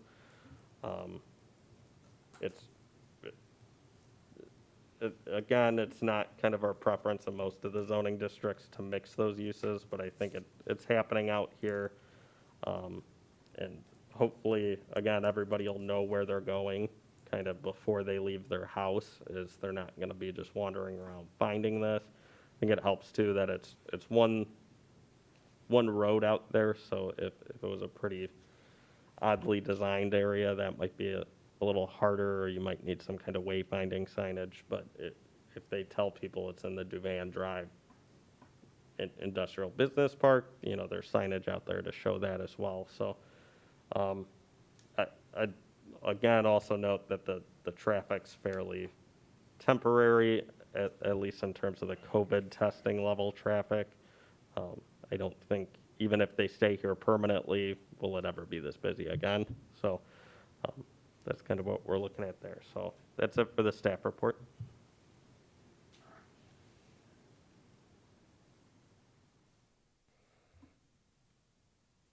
Okay, thanks, Dan. Moving on. I will ask the, who's speaking right now? Is this Amir? That was me. Yeah, that was me. Amir, I'm going to talk to the commission at this time to see if they have any comments. We will have the public hearing in the second part, so save your comments till then. It would be my recommendation. Okay, thank you so much. But yeah, no problem. This is Chairman Gray. I'll ask the commissioners if they have comments or discussion on this matter for the workshop portion of this item, beginning with Commissioner Bushudo. The only comment I would have, and I know it's been discussed at length, but when I first looked at this was my concern with the traffic going around on Duvan and possibly impacting 175th Street also. But again, with it being appointment only, I hope that resolves any issue that can be created with traffic. But that was really my only concern in reviewing this project. Okay, thank you. Commissioner West. Yeah, I'll echo what was said. I'm sure there will be people that will think, oh, hey, I'm going to stop in. How convenient. But I think sticking a little out of the way and the setup or the setup organized such that it's appointment only, I really think that, I muted myself. I think that mitigates that concern. Okay. Thanks. Commissioner Gatto. I just want to echo that too. I just want to make sure that, all appointments, that they're going to be by appointment and not people just showing up. Because, I know when it was ran by the state, we've had some issues in the past with the village with traffic issues at that facility. The only other thing that I'm a little concerned about is, once COVID and the testing, let's say a year from now, what is the facility going to be used for? There's no drive-up medical facilities that I've seen, except for with COVID.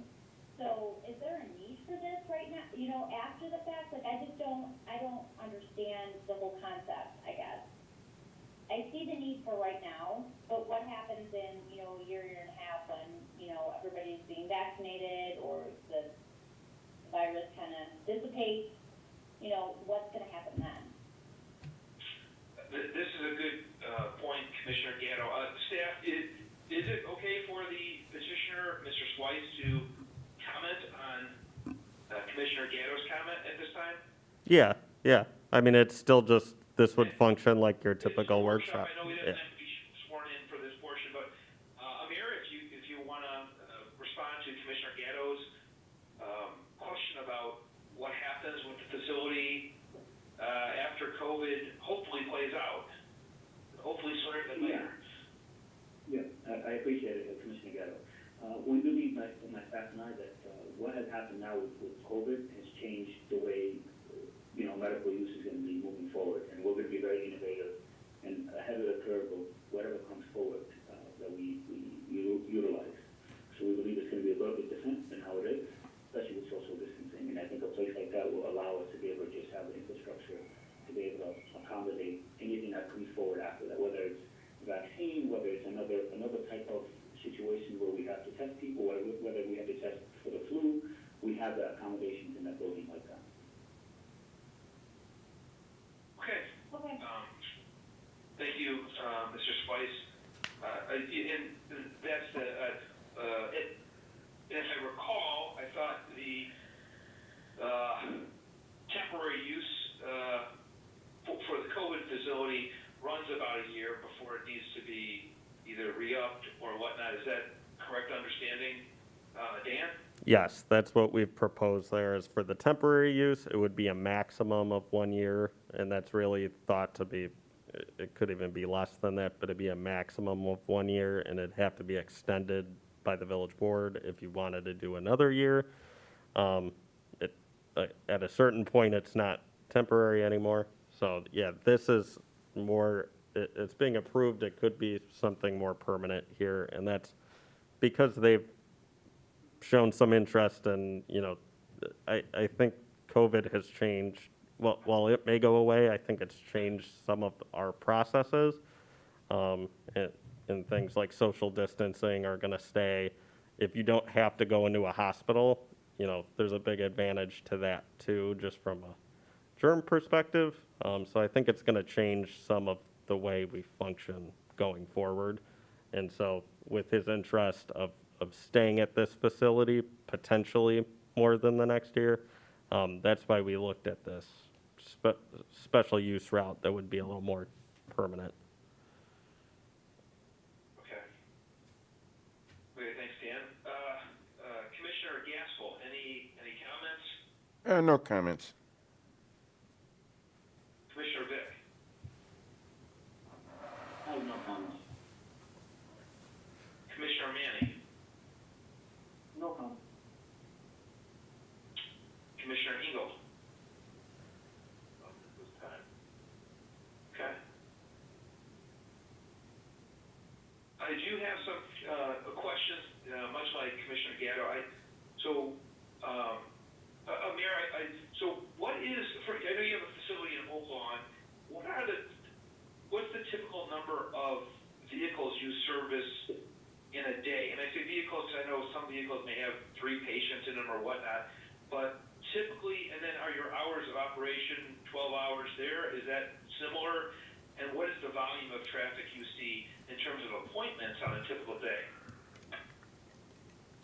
So typically you see about 150 people a day, and they're in and out, and everything's scheduled. We've had situations where people would drive in, either finding us online and trying to get in, and we tell them no. So we've had situations, we built a reputation that without an appointment, we will not see you. So it's cleared up, and people typically don't do that. But if it does happen every so often, we right away clear it up. We take them out of line, and they move forward. Okay. So, and I was going to ask, but I want to first comment, because, when Dan showed that stacking, and you could have like 21, and I think the staff report mentioned that 3, vehicle bays can be treated and moved out every 6 minutes approximately. So just doing a crude math of 3 people every 6 minutes for an hour, my rough estimation was 30 vehicles an hour times 12 hours would be 360. So if you're operating at 150 a day, I do agree with staff that you would not be working at capacity, and which I think is a plus. But I do have a question. So say somebody, and I echo what I believe was Commissioner West said, that still people are going to drive up because they just see it.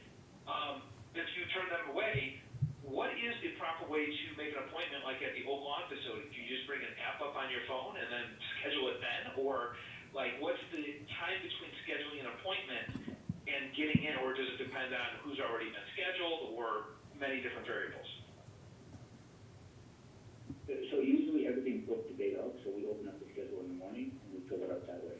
And then say there's situation where somebody cancels, we allow them to go, there's a number they can call, or they go directly to our website and see the next available appointment, and they book a time.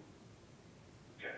So conceptually, somebody could, just saying, conceptually, somebody could pass by the facility, you tell them, make an appointment, they drive around the block and fiddle with their phone and book an appointment, like, in theory, if there was an opening for the next 15 minutes, right? I mean, in theory, I just want to get that. There usually isn't any openings, so that never really it doesn't really happen with us. Okay, fair enough. I just wanted to know what the process was, because if there is a workaround, especially with technology in the palm of your hand and these phones, people will absolutely work around. I just want to make sure that traffic spillage does not occur. And as I think it was Commissioner Gatto mentioned, when it was ran by the state, we had issues that did go on Duvan, headed north and towards 175th, as Commissioner Lasciuto mentioned. So I just want to make sure that protects any, if the business were to come in, it does protect the existing businesses that have trucks that would be passing, if you had spillage into Duvan. But it does sound, because the appointment, I will concede based on what Dan has communicated and staff has communicated, that it does seem like that would not necessarily be a big issue. Hopefully, I was looking at what you had submitted to staff, and I just want to make sure I'm understanding this correctly, because something you just said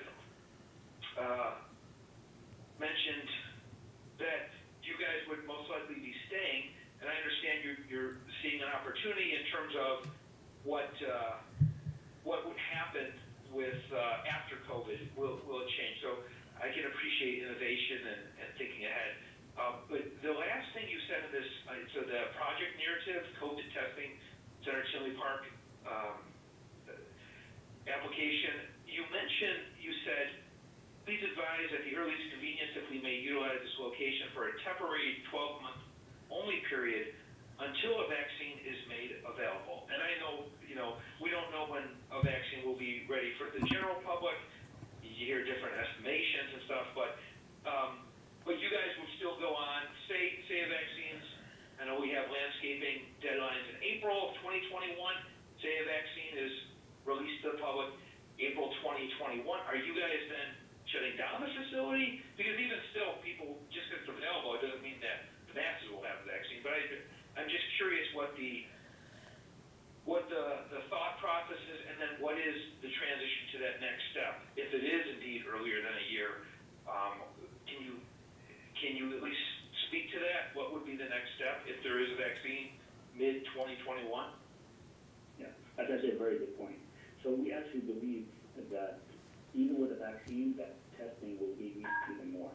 Because now you have a vaccine for a limited amount of people, and on top of that, when they do take the vaccine, if it does work on them, they have to get tested to see if they actually are negative or positive.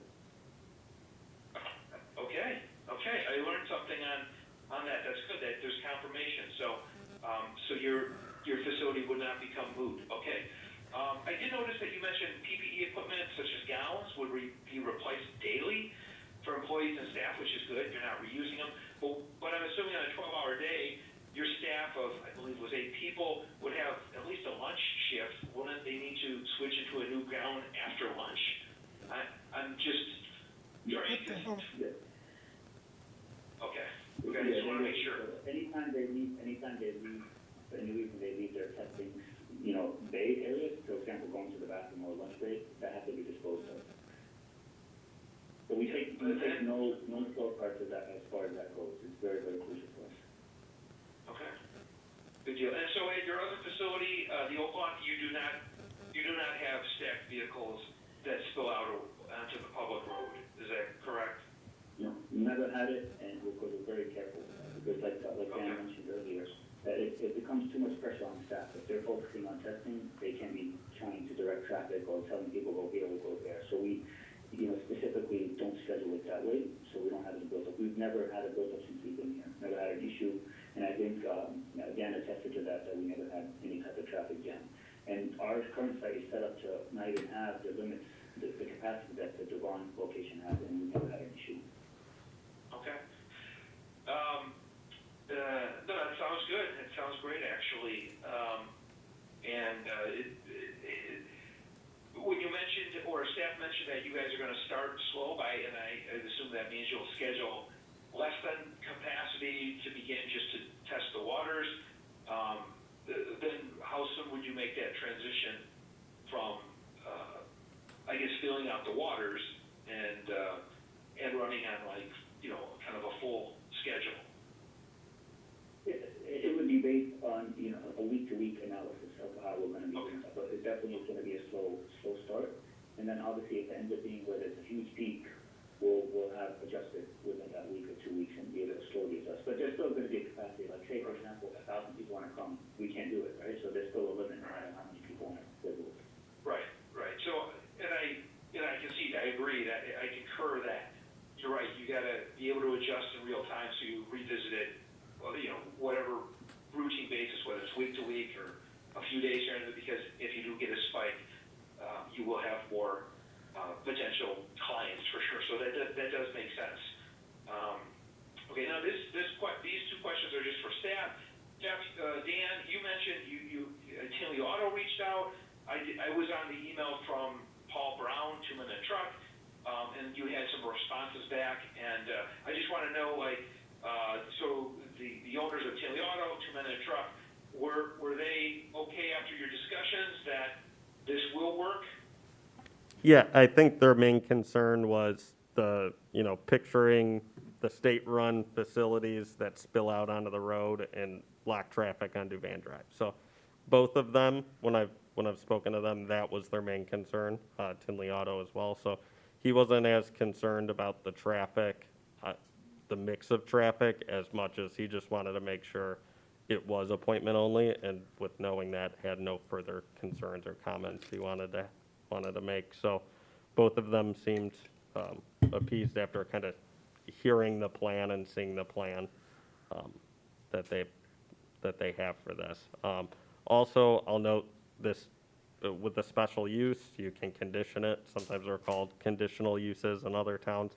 And we did include a very specific condition here about it has to be appointment only, no traffic can go onto Devan Drive, and that anything that's off-site has to be actively managed by their staff. So if they were found in violation of that, they could be fined, we could close them down and pull the license.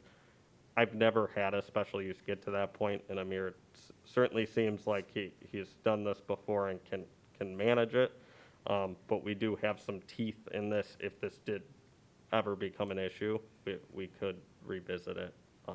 I don't suspect that'll happen, but that kind of helped them feel better, I guess, about this too, that if there is an issue, there is some recourse there to make sure they do what they say they're going to do. So. Okay. Excellent, Dan. I appreciate the clarification. Yes, and I did see that in the item 4 language. It said with conditions, so you specified in there, no spillage onto Duvan and appointment only, and it does seem, upon discussion with Mr. Swice and yourself and your conversations with a few of the nearby property owners, that the main concern, which would be spillage onto Duvan Drive, with the already significant truck traffic and traffic flow they have with that, it sounds like that problem will be at least contained such that it won't be an issue. And if there is an issue, it sounds like there's language you mentioned about potential fine or pulling a license, but as you mentioned, that's not really something you're anticipating doing, and it seems like Mr. Swice here is very, very knowledgeable about how he runs his operation, and he wants to make sure that he complies to the recommendations that staff has in the report. So, and Duvan Drive, I work there, so that's my backyard. I know it intimately, so I believe that these assuage my concerns. My biggest concern was that the impact on spillage onto Duvan Drive and potentially sounds like staff, you did a good job, and Mr. Swice, I appreciate your transparency and your working with staff and keeping an open discussion. So with that, I will now proceed to the public hearing portion of the meeting. May I have a motion to open the public hearing? Yeah, this is Commissioner Gaskell, so moved. Okay, do I hear a second? This is Commissioner West, I second the motion. This is Chairman Gray. Motion made by Commissioner Gaskell, seconded by Commissioner West. I will ask for a voice vote. Are there any opposed to this motion? Okay, hearing none. Motion is carried. So does the applicant have anything else to add? If you do, Mr. Swites, I swear you in at this time. And I can do that right now, that way. Okay. Yeah. Mr. Schwartz, do you swear or affirm that the evidence that you are about to give will be the truth, the whole truth, and nothing but the truth? Yes, I do. Okay. I want to say thank you. I want to say, like, from the bottom of my heart, thank you. This is a team effort, right? We're in this together, and that's the way we look at it. You know, I'm sure everybody that's been on this call has somebody who's been affected by it. You know, I personally have 2 family members who passed away just in the last month, close family members from this. So for me, you allowing it and me working with you guys, us allowing, you know, our team to offer the service could be a life or death situation for people, knowing what they have or don't have. And it should be, like, in the most genuine way, I want to thank you guys for doing this and putting all the work that you guys done and just being on the call for the song. It really means a lot. And we look forward to working with you and the city. Okay, thank you, Mr. Schweitz, and condolences for the loss of your 2 family members. Unfortunately, that 2020 has not been kind to friends and family of mine as well. So I do give my condolences. With that, Commission, do you have any further comments or discussion on this item? And we'll start with Commissioner Vick. I have nothing. Okay, Commissioner Lasciuto. Nothing further. Commissioner Gatto. Nothing further. Commissioner Gaskell. Nothing from me. Commissioner Engel. Not at this time. Commissioner West. Nothing else, thank you. Commissioner Manning. No comment. Okay, this is Chairman Gray. I don't have any other comments. Is there anyone from the public wishing to comment on the item at this time? No, there's not. Okay, and Dan, you did mention in your staff report that nobody officially, you got some emails from Tinley Auto and 2 Men in a Truck, Paul Brown, but nobody officially had public comment. So Correct. okay, moving on. I have received certification of the public hearing notice being published in the local newspaper. And staff, can you make a presentation at this time? Nothing else to add. I can just go over the standards when we get to that. Okay.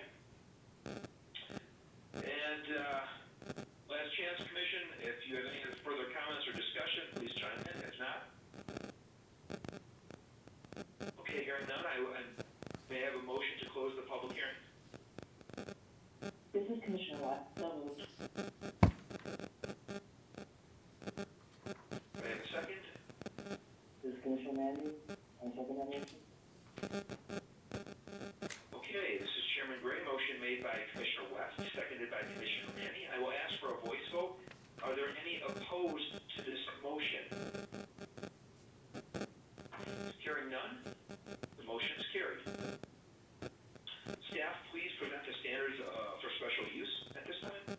Yeah, I'll just do it. The quick summary is basically this is somewhat similar to the service type uses that are in that area that already kind of invite the general public into that area. The proposed parking, hours of operation, and overall proposal will create traffic problems and should result in something that doesn't cause any other problems. In that district, it's already a developed site with utilities and access. The site circulation was somewhat designed for something similar to this operations-wise, and that all the other codes will be met, and that this eliminates a vacancy on Duvan Drive and provides kind of necessary service at this point. So that's it for the standards.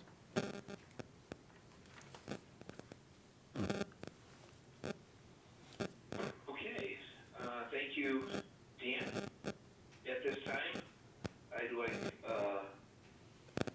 to hear a motion. This is Commissioner Gatto. I'd like to make a motion to recommend that the village board grant a special use permit to petitioner Amir Weiss on behalf of NAS Testing Center for special use for a medical office with a drive-through testing facility to be located at 7460 Duvan Drive, and adopt findings of fact as proposed by the village staff in the December 3rd, 2020 staff report, subject to the following conditions. 1, all medical testing shall be conducted by appointment only. All stacking shall occur in the designated vehicle stacking area. Patient appointments and traffic shall be actively managed to avoid any off-site parking. 2, site landscaping shall be maintained and replaced per the approved landscape plan by April 30th of 2021. 3, any building, fire, or code enforcement items shall be addressed prior to the occupancy. This is Commissioner Gaskell, I second. Okay. Motion made by Commissioner Gatto, seconded by Commissioner Gaskell. Can I get a roll call? Engel, Yes. Manny, Yes. West, Yes. Vic, Yes. Rusciuto, Yes. Haskell, Yes. Gatto, Yes. Chairman Gray. Yes. Okay, this is Chairman Gray, the motion is carried. This item will be heard at the board on December 15th. So, Mr. Swayze, please get with the village staff on how you can attend. And thank you again for your time today, and thank you for answering all our questions, and good luck to you in your business. You're very welcome. Thank you. Thank you. Okay, moving on to our final item, item number 5. The last item on tonight's agenda is a workshop and public hearing to consider recommending that the village board grant MedPro Health Providers, LLC, contract purchaser, a special use permit to allow a mixed-use structure and variations from the zoning code. Heritage site maximum investment threshold, minimum dwelling size, covered residential parking, to allow for the redevelopment of the property located at 16820 Oak Park Avenue in the NG Neighborhood General Zoning District. The request includes site plan and final plat approval to allow for redevelopment of an attached single-family residential dwelling to a mixed-use building. The first floor and basement will be occupied by the petitioner's office-based business, and an apartment will be located on the second floor with a connected first-floor kitchen. Staff, please proceed with your presentation on this workshop. Thanks. Yeah, so this is a workshop public hearing again for a special use to convert this location on Oak Park Avenue to a mixed-use building. On the image that'll be up on your screen is the location on Oak Park Avenue, 16820 Oak Park Avenue. Riz Villasenor is looking to move his business, MedPro Health Providers, which is currently in Tinley Park, and leases the location, is looking to move that in here, primarily on the first floor, and then he'd have an apartment on the second floor above that. There's some the kitchen will be on the first floor, and we can kind of get into the layout a little bit later. So this is combined and a little bit expedited because he's currently leasing his location. He would own this location after he converts it to the mixed-use facility. The background on this site, I don't want to skip because I always like a little tidbit of history, and this was actually owned and developed by the original, or by Tinley Park's first and only female mayor to date, so that's Rose Brown. It doesn't actually, it wasn't noted as historically significant or architecturally significant in the legacy code, but I think that's important just to note that there is a little bit of history behind this, or cultural history there. So it was developed and built in the 1930s. It's a bungalow-style house. It operated as a single-family home until about the mid-90s when it served as a commercial office at that facility, and that's kind of when you'll see the ramp in the parking lot and back, and that was all built. It became vacant for a number of years. Then after that, office moved out, and then in 2010, it was converted back to a single-family home by somebody who bought it. It still kind of kept the parking lot in back, which was a little weird, but and has deteriorated since that time. But since 2010, it was a home. It's really been vacant for the last couple years again, with nobody living in it. So it is 2 lots, as you can kind of see on the screen there. You have the main house lot, and then to the west, there's kind of this subdivided lot from the other ones that includes the parking lot expansion in the back. Together, that's around 27,725 square feet. It's got a 2-story home, an ADA ramp, the asphalt driveway, and the parking lot on it. The property is zoned NG, which is our neighborhood general. As a redevelopment site, this would be considered for residential type zoning, so anything from detached single family, attached single family, or multifamily could be on that property. And that's to the north and to the south as well. To the north is a single family home, and then I'll just note to the north of that is an English Garden site, which did something very similar to this one. So an existing single family home that was converted to have the business on the first floor and then residential on the second floor as a mixed-use building. So very similar here. And realistically, that could happen with the property to the north of this as well. That's a single-family home now.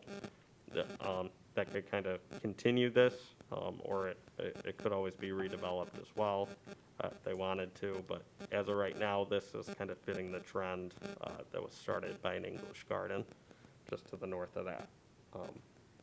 To the west of this are more single-family homes that are zoned R2 and not in the Legacy District. So, to the south of this is the old Clark Station. That's vacant. It's vacant. There's still asphalt. I believe the tanks are still in the ground, and I think we're working on that. But it's primarily a vacant site there to the south of that. So, on the screen's kind of a picture of the house there in the front. And then here's a picture kind of from the back patio looking at that parking lot, as well as the back of the house there as well that exists. And here's the location on the zoning map. The proposed use, so what they're proposing to do is a first floor office, which would be the MedPro office use. That'd be around 772 square feet. And then they're looking at mostly the second floor, and then there would also be a separate first floor kitchen for an apartment, which is 752 square feet.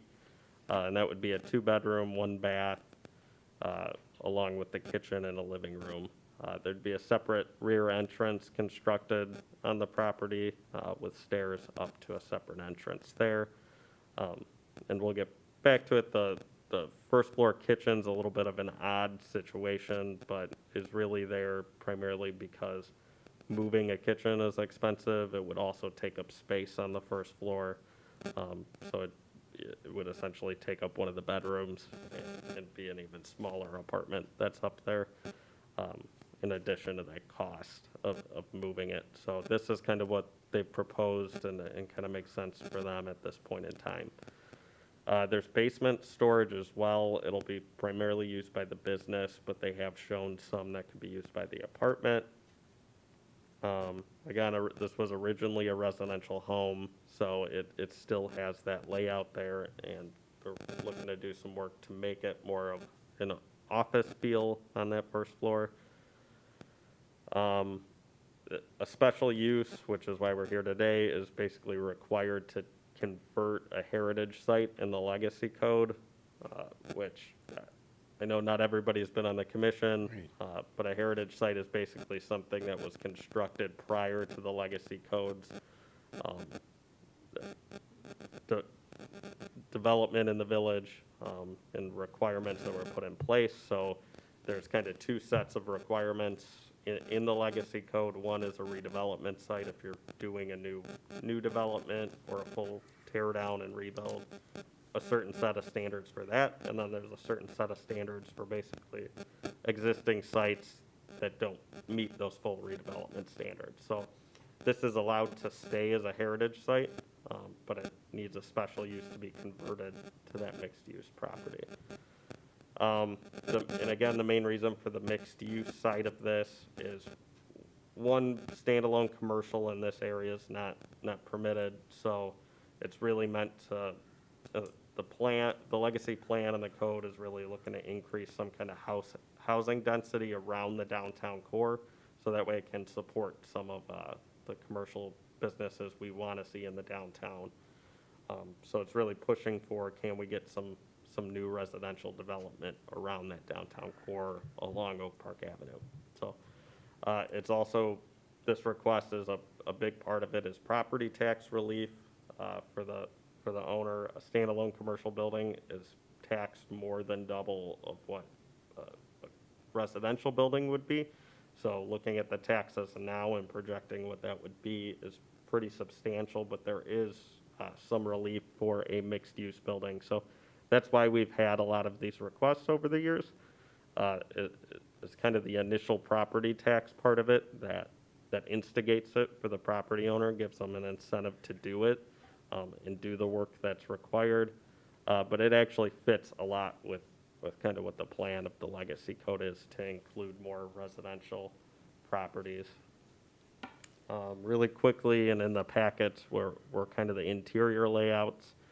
Again, these aren't construction level plans, so they will need to actually have an architect draw the plans, which I believe they're in the process of doing, and our building department will review them, make sure they meet actual building codes. But these are just given just for conceptual purposes, so you can kind of see the layout, the spaces that they're looking to create there. And that's the basement in the second floor.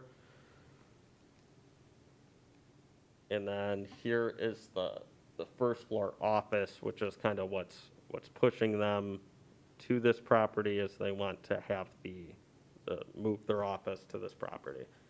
So our first open item was really discussing kind of the layout of that apartment building.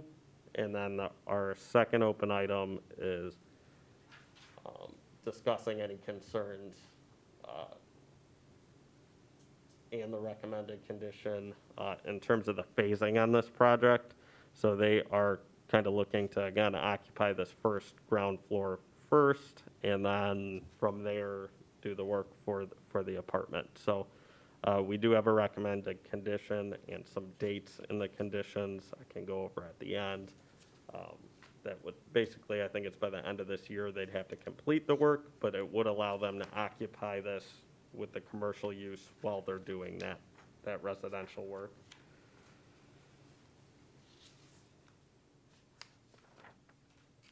So again, a special use is really here to ensure that the residential and the commercial uses being proposed work together, and that the proposals kind of in intent with the harmony, the ideas kind of behind the legacy plan and the legacy code that's trying to implement that plan.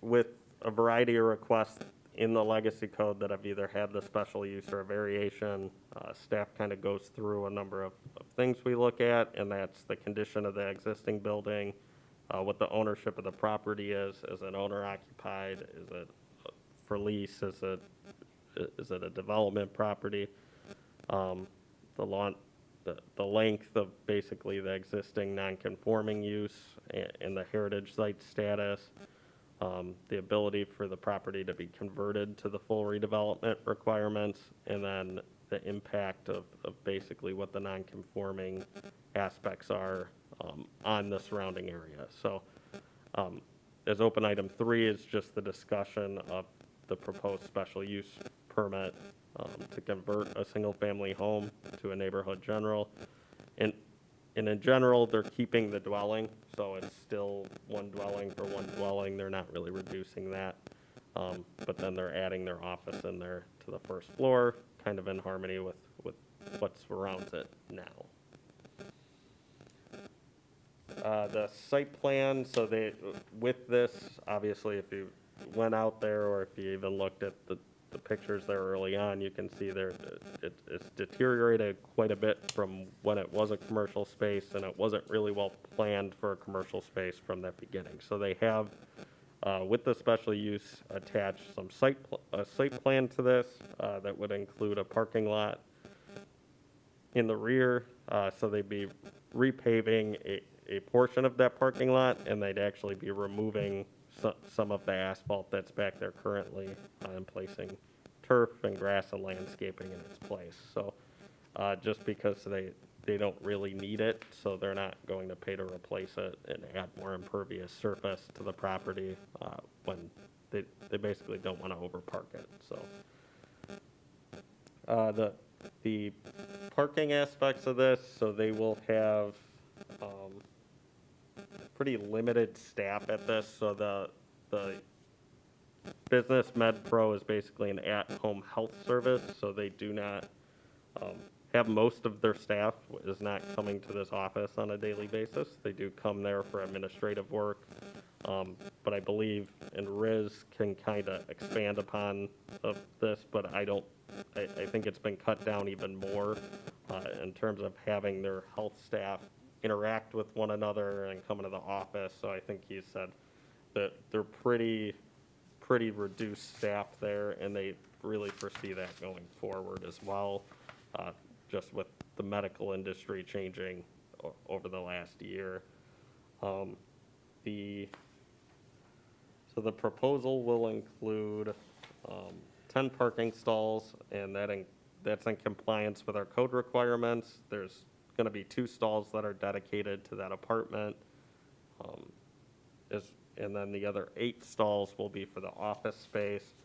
He's really expecting only about 5 to 6 employees that'll be on this site at any given time. So they still may have visitors. You might have a nurse that needs to come, or a medical professional that they employ that goes to their clients' homes, but may need to come in here and pick something up, or have their annual review or something like that. But again, that's been fairly limited going forward.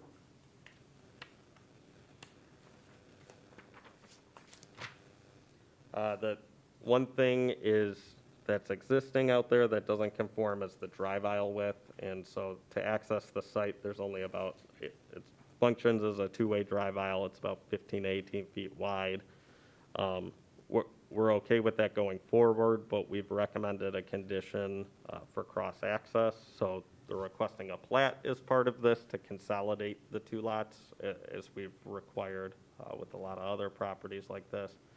And so with that plat, we're requesting that they do a cross-access easement to the north. So if that property ever redevelops, they could build another half of that drive aisle and have a shared drive aisle there. So that's kind of our recommended condition for that. There's not really any room with the existing structure to expand that width now without going on to the other property. So for now, it kind of works, especially because you won't have a lot of traffic coming here. The clients don't come to this property. It's just really a professional office just for their staff. Landscaping wise, they have shown a number of kind of shrubs and trees that'll be added to the property, including 2 trees in the front that are substituting for street trees. We don't really have specific species. They also don't really have a well planned out planning schedule. It's pretty linear here and not, there's really not a good mix of planning. So we do have a condition on this that basically they'd have to come up with the actual landscape plan, show us what the species are in the planting time frame, so staff could approve that. Site lighting as well, they haven't provided us a photometric plan or a light or any proposed lighting on this facility, so we're looking for a photometric plan in the cut sheets. We added a recommended condition for that as well. And that site lighting has a time frame attached to the same as the parking lot work. So, because whatever they're gonna have to do to light the site may need to extend light poles out to the parking lot. And we also wanna make sure the lights are compliant with, again, the legacy code's lighting requirements. For signage, they haven't shown us any current signage, so they would be allowed to basically do whatever the legacy code permits there with so they would be allowed a ground sign and a wall sign out there. Architecturally, they haven't shown us or proposed any changes to the architectural side of this. Again, it would need to be in compliance with the legacy code's requirements. So as of right now, I think they're just looking to move forward with the building as it is now. And then any other changes going forward would need to be reviewed for compliance with that requirement. So they are, besides the special use, they're requesting a final plat of subdivision, which again will consolidate those 2 properties. It will include the cross access on it to the north as well. We don't have the plat with you guys here, but it's fairly basic in terms of what it's requiring. So we have kind of allowed that to go forward just due to the timing of everything on here. They will need to get that plat before it goes to the village board completed. But for all intents and purposes here, it's just going to be the consolidation of the 2 existing lots and then cross-access along that drive aisle. So we just added that as a condition and described it so that way it can move forward to the board once the village engineer and village staff approve it. There's 3 variations with this approval. So one is basically so it can retain its heritage site status because there will be a greater investment than 50% of the property's market value. It requires a variance there to stay as a heritage site. So similar to those standards I went through for the special use, this is basically a property we could see being reused. It's in good shape. The building's in good shape. It'll be owner occupied, and it kind of sits, again, kind of blends in well with what the legacy plan and legacy code are looking for out there.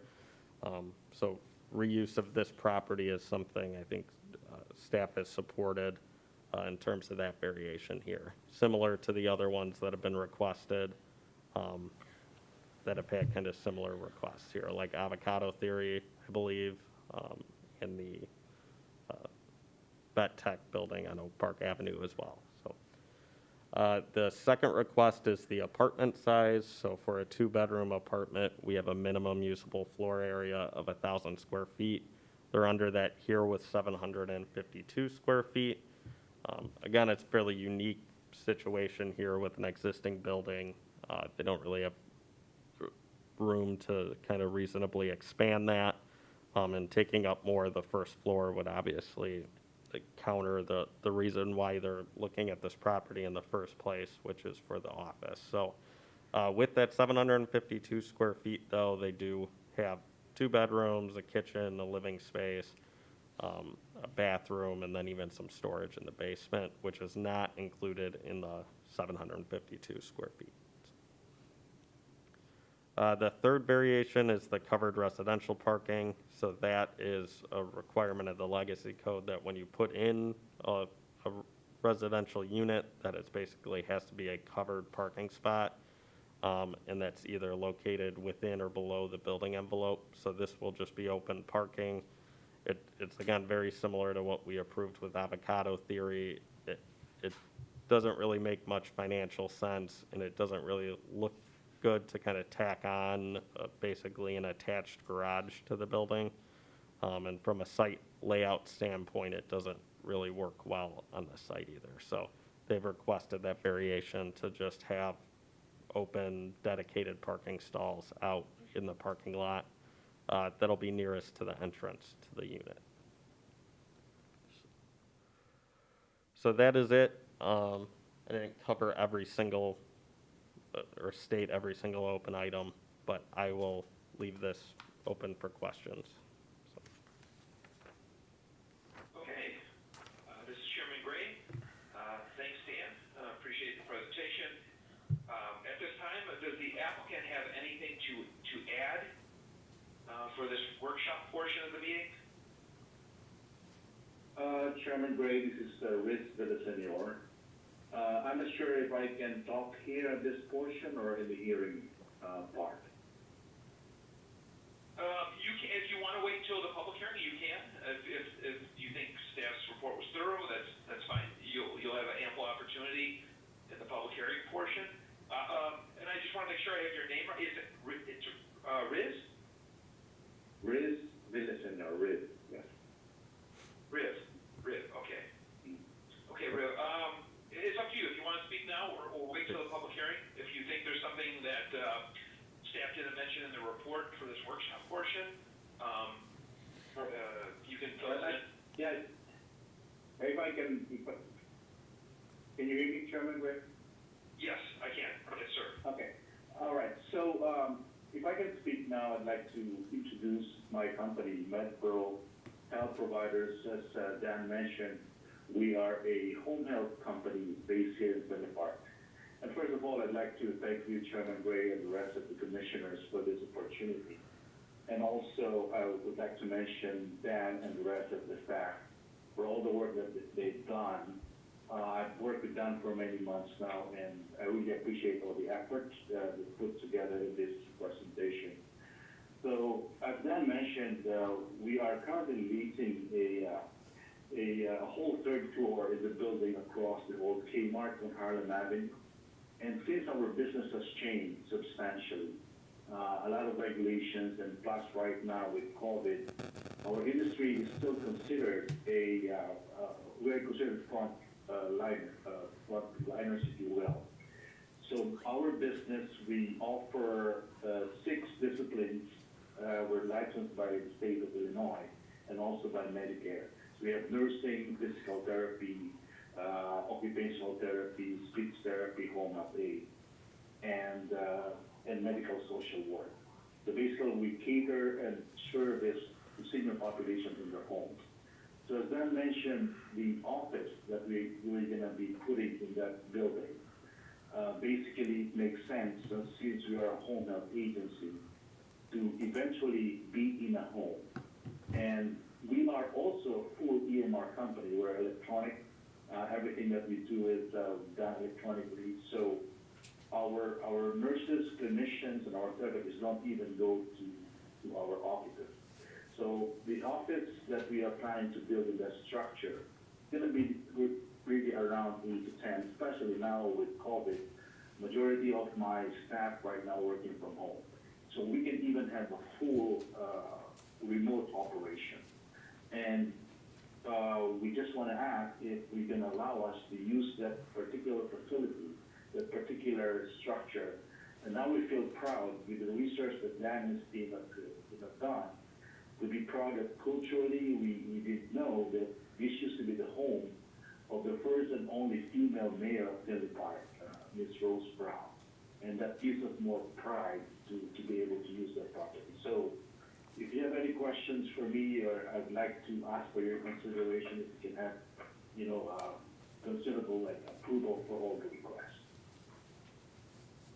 Okay, thank you, Riv. Yeah, appreciate your comments, and in your shout outs to staff, I do agree that they always, I think, go above and beyond to make sure that every item looked at in Tinley Park is looked at thoroughly. So I do appreciate the kind words, and I do agree with the historical aspect of the building that you wish to do business in, and I acknowledge the good shout out to the former mayor. So at this time, I'm going to ask the commission if they have any comments. Some might be directed towards you during the workshop, and at that time, then you can answer the questions if they come up. So at this time, this is Chairman Gray again. I would like to ask Commissioner Ingold, do you have any comments for discussion on this? Okay, Commissioner Manning. No comment. Commissioner Vick.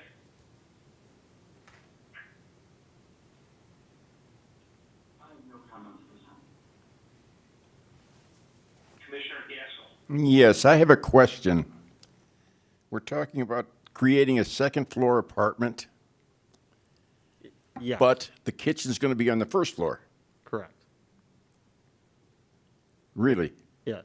So that is obviously not a typical setup for an apartment, but yes, so there will be Well, I separate think it's stairs. ridiculous myself, but that's, Yeah, so it's mainly for cost saving purposes for them, so they don't, as well as space saving allowances for the apartment. So they would have to take up one of the bedrooms to kind of move the kitchen in up to the second floor. And for them to kind of get in here in the time frame they do, that's kind of their proposal. right now. and that apartment is going to be for rent? Or are they Correct. going to live in it? It'd be up to them. They could rent it, they could live in it, they could not rent it if they wanted to. It would be allowed to be rented though. Okay.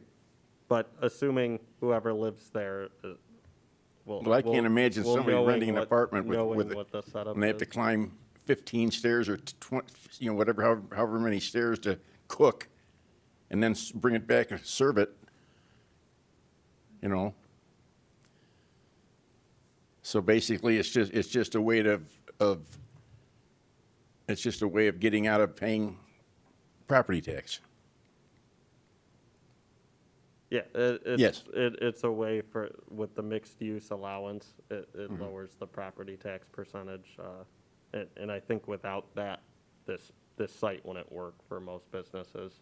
Just seeing the property tax levels that are out there for like a standalone commercial building are pretty high in that part of Cook County. So Okay. that is what's driving it. Okay, I'm done. This is Chairman Gray.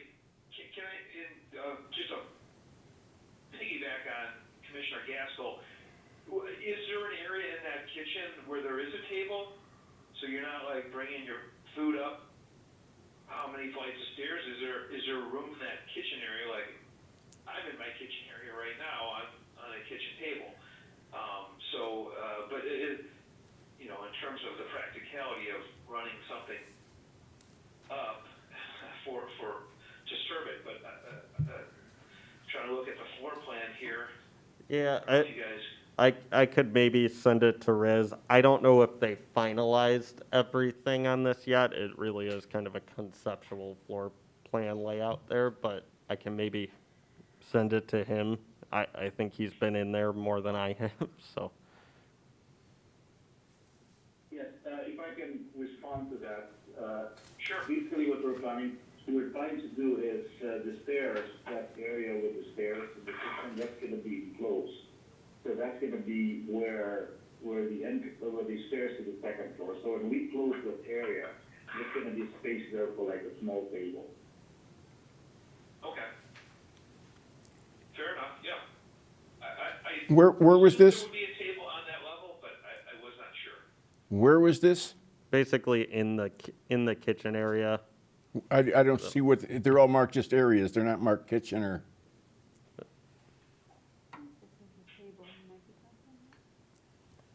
So I don't think it'll be a large dining room table, but so that whole corner is basically going to be the kitchen? Okay, now if they take away the stairway, how are the people supposed to come down and use the kitchen? The stairway, Well, I thought he said he was removing it. I think more the access to the first floor and enclosing that. So you Oh, could and have a- closing, okay. My error. Okay. Okay, yeah, and I see on the staff report, page 5 of 17 for item number 5, it does show it, if I'm reading it right, for the ground floor, there's a square footage for the kitchen of 135.2 square feet. Mhm.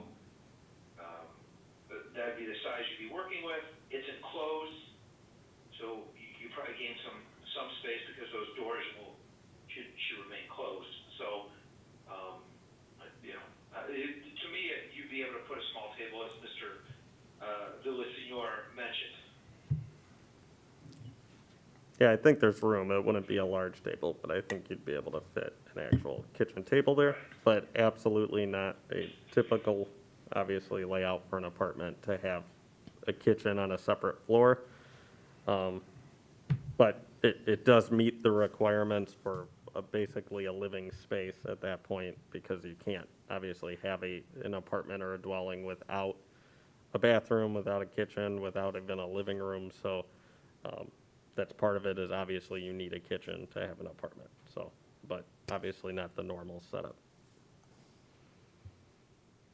But it's not in any I'm apartment. going to ask, any more comments, Commissioner Gaskell? No, he said you have to have a kitchen to be called an apartment, but the kitchen isn't in the apartment. That's my thought. Yeah, I mean, it's connected. It just Well, has yeah. to be part of it. So like you could, more typical is, you'll see apartments that have a first floor living area and kitchen, and then you could have stairs up to the second floor Bedrooms. bedrooms and Right. bathrooms. So that's more typical, is if you'd have the living space with, but they Okay. can be separated by floors. Okay. Okay, Commissioner Gatto, any comments? No comment. Okay, Commissioner West? Yeah, I just wanted to ask, is the main entrance to the building, looking at the floor plans, proposed floor plans, is the main entrance right there by the stairs and first floor kitchen? I believe the main entrance is all the way in the front, where you can kind of see they keep the ramp on this plan. So the ramp goes all the way around loops all the way around to the front. There is a back entrance there, though, that kind of would go into the office space. So I don't know what his plan is for his office staff, if they're really going to walk all the way around, or if they'll go in, kind of enter, and then go into the office area through the back. But the main entrance is, I believe, is planned in the front. Okay, I just wanted to make sure people working in the office won't be entering through the apartment kitchen, right? Correct. They would not be allowed to, so, yeah. Okay, yeah, it just looked a little strange to me, and I just wanted to clarify, but that was my only question or comment. Yeah, that kitchen will have to be exclusively used by the apartment, and won't be able to have anyone else access it. Okay. Commissioner Luscido? I have no comment. Okay. And my comments are very limited. I do think, I understand, it's less than the required square footage for 2 bedrooms, but the idea to make it 1 bedroom, you're still below the threshold of 800 square feet, is my understanding. As staff mentioned, there is some basement area for the apartment resident that is not being counted. So I think it's an innovative way to use a historic building. To Commissioner Gaskell's point, you probably aren't going to have somebody that has leg issues running upstairs, with their Thanksgiving turkey or something. But I think if you had a single bachelor or bachelorette just out of school, it's a very nice, cozy apartment that has a lot of parking at night if they want to have a few friends over. So, and a kitchen area that is not intrusive to your bedroom and your living space, because it is on that first floor. So, I think it's an innovative way to reuse that. I do agree with all the open items where staff has suggestions in terms of, having the landscaping plan. They need to submit the actual landscaping plan with the species, et cetera. And my understanding is the time frame is to have stuff planted by mid-time next year, so June 30th. So that should get taken care of. Also, the photometric plan in terms of the lighting, staff suggested a minimum of 2, one near the entrance, one at the very end of the parking lot, which I believe is the west side. And then last, the plan of consolidation. I do want clarification on that from staff. So my understanding was that they needed a plat of consolidation before this goes to the village board. And if this were to get approved tonight, does that mean they would need that plat of consolidation for that December 15th meeting? Correct, yes. So basically, when that gets approved at the village board, they obviously need the plat because that's what they're approving. So I believe he's got a surveyor working on it now, so hopefully, I think he knows the time frame, and we're working to get it, so that way we have it in time to go to the village board, but yes, we will need it by then. Okay, yeah, the time is, it's 2 weeks or so 12 days effectively. But just wanted to make sure that was very clear to the petitioner. With that, those are all my comments for this workshop portion. We will now proceed to the public hearing portion. I have received certification of the public hearing notice being published in a local newspaper prior to today's meeting. May I have a motion at this time to open up the public hearing? This is Commissioner Vick, so moved. This is Commissioner Gatto, I second that motion. Okay, motion made by Commissioner Vick, seconded by Commissioner Gatto. I will ask for a voice vote. Are there any opposed to this motion? Okay, hearing none, the motion is carried. Anyone wishing to speak on this matter will be sworn in to speak after staff's presentation. Staff, do you have anything to add to the workshop presentation? No, I don't. Okay, so at this time, Mr. Villasenor, do you have anything else to add? If you do, I'll swear you in. Advocating Chairman Gray, that's good. Okay. Good enough. We'll move on. Then, Liz Chairman Gray, is there anyone from the public wishing to comment on this item? Okay, seeing none, we will move forward. At this time, I will reach out to our commissioners to see if they have any further comments or discussion on this item, beginning with Commissioner Lasciuto. No comments. Commissioner West. No comment. Commissioner Gatto. None at this time. Commissioner Vick. Nothing at this time. Commissioner Manny. No comment. And Chairman Gray, I don't have any further comments, so if there are no further questions or discussion at this time, may I have a motion to close the public hearing?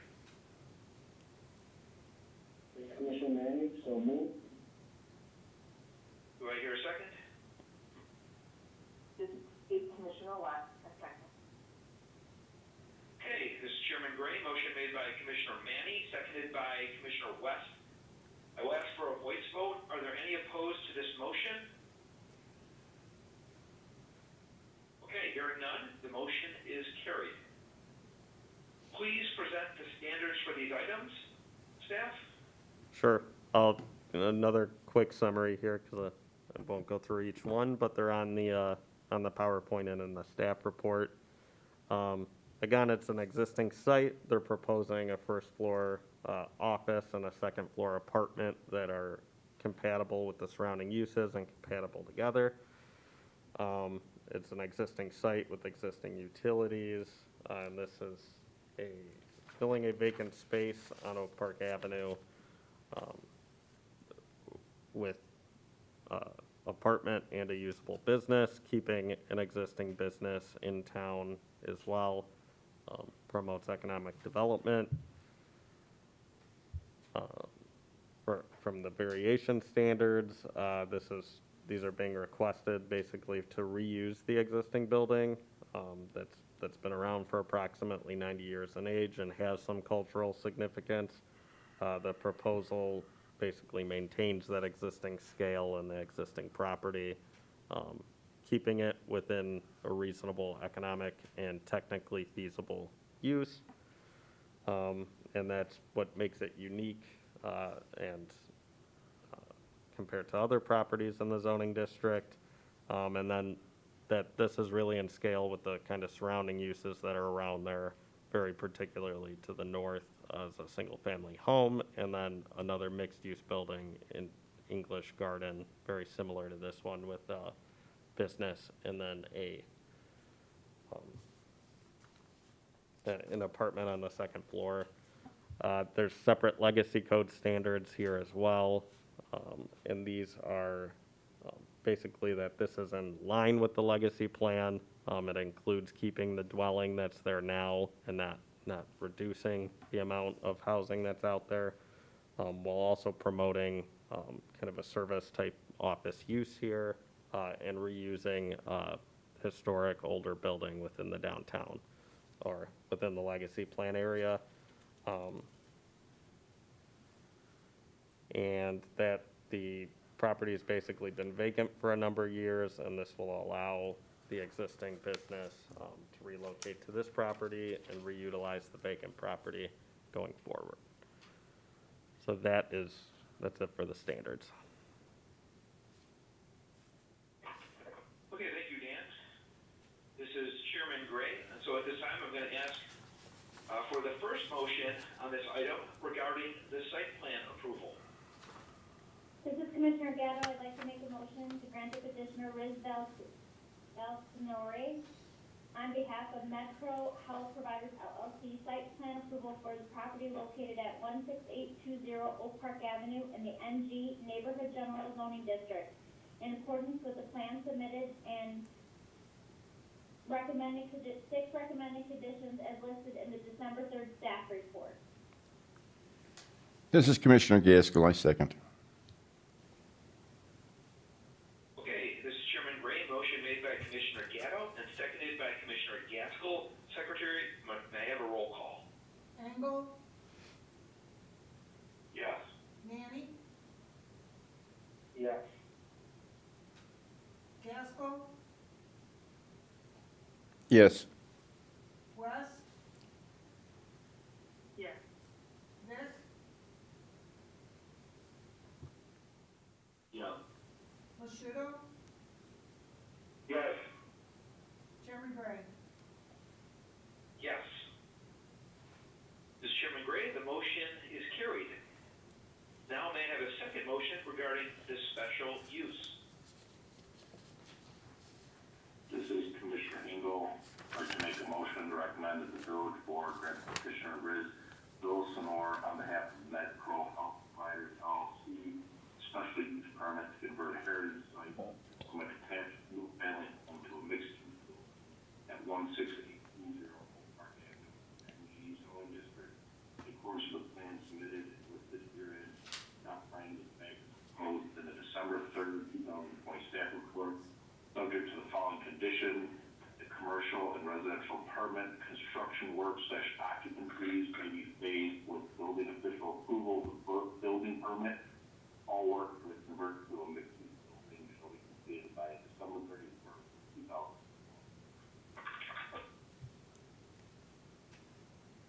This is Commissioner Manny. I second that motion. Okay, this is Chairman Gray. Motion made by Commissioner Engel and seconded by Commissioner Manny. Secretary, may I have a roll call? Lushudo, Yes. Vic, Yeah. Gaskell, Yes. West, Yes. Gatto,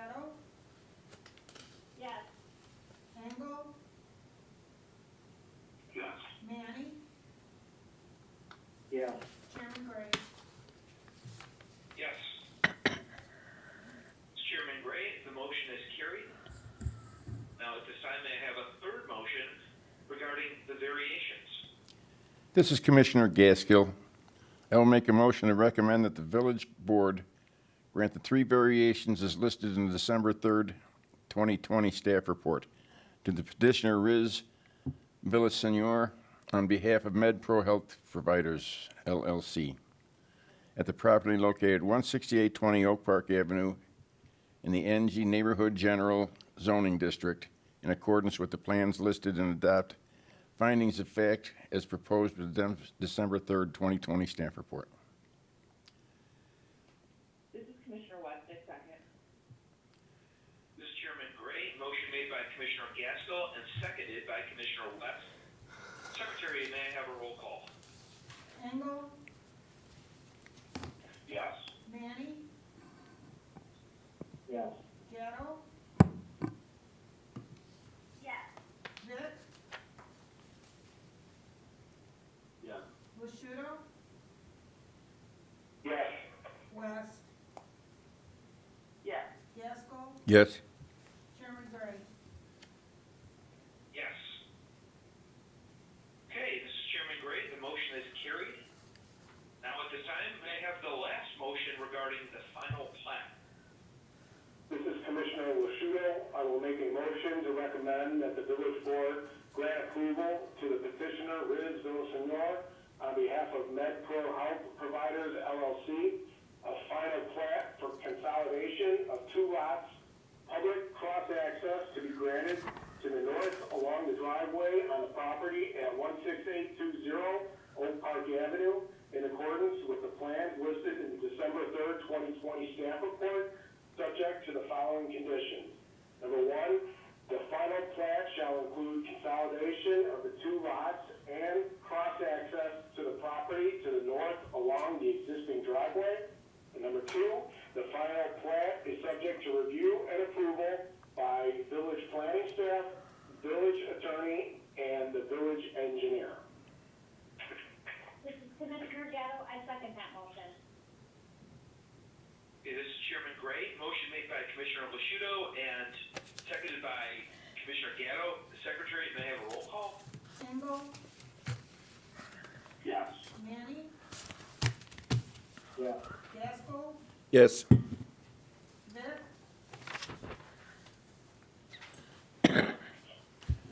Lushudo, Yes.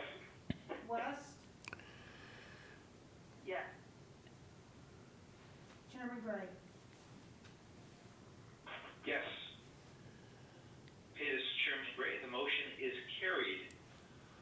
So this item will be heard at the village board meeting on December 15th. So, Mr. Villasenor, we appreciate your time and we appreciate your investment into Tinley Park. So get with staff on how to attend that meeting, the village board meeting, but make sure you have that final plat submitted to the village board prior to that meeting. Thanks again. Thank you, Chairman Gray. Thank you to all the commissioners and Dan and the rest of the staff. Thank you so much. Appreciate it. Okay. Have a good night. So now we'll move on to the good of the order. Staff, do you have any comments for the good of the order? Yes, Chairman, I'll be brief. Just a couple of things. You'll see, if you've had an opportunity to go down Harlem Avenue, you'll see our Bricksmore project well under construction and demolition. They'll be looking to be pouring foundations in the next several weeks. So we're excited about that project.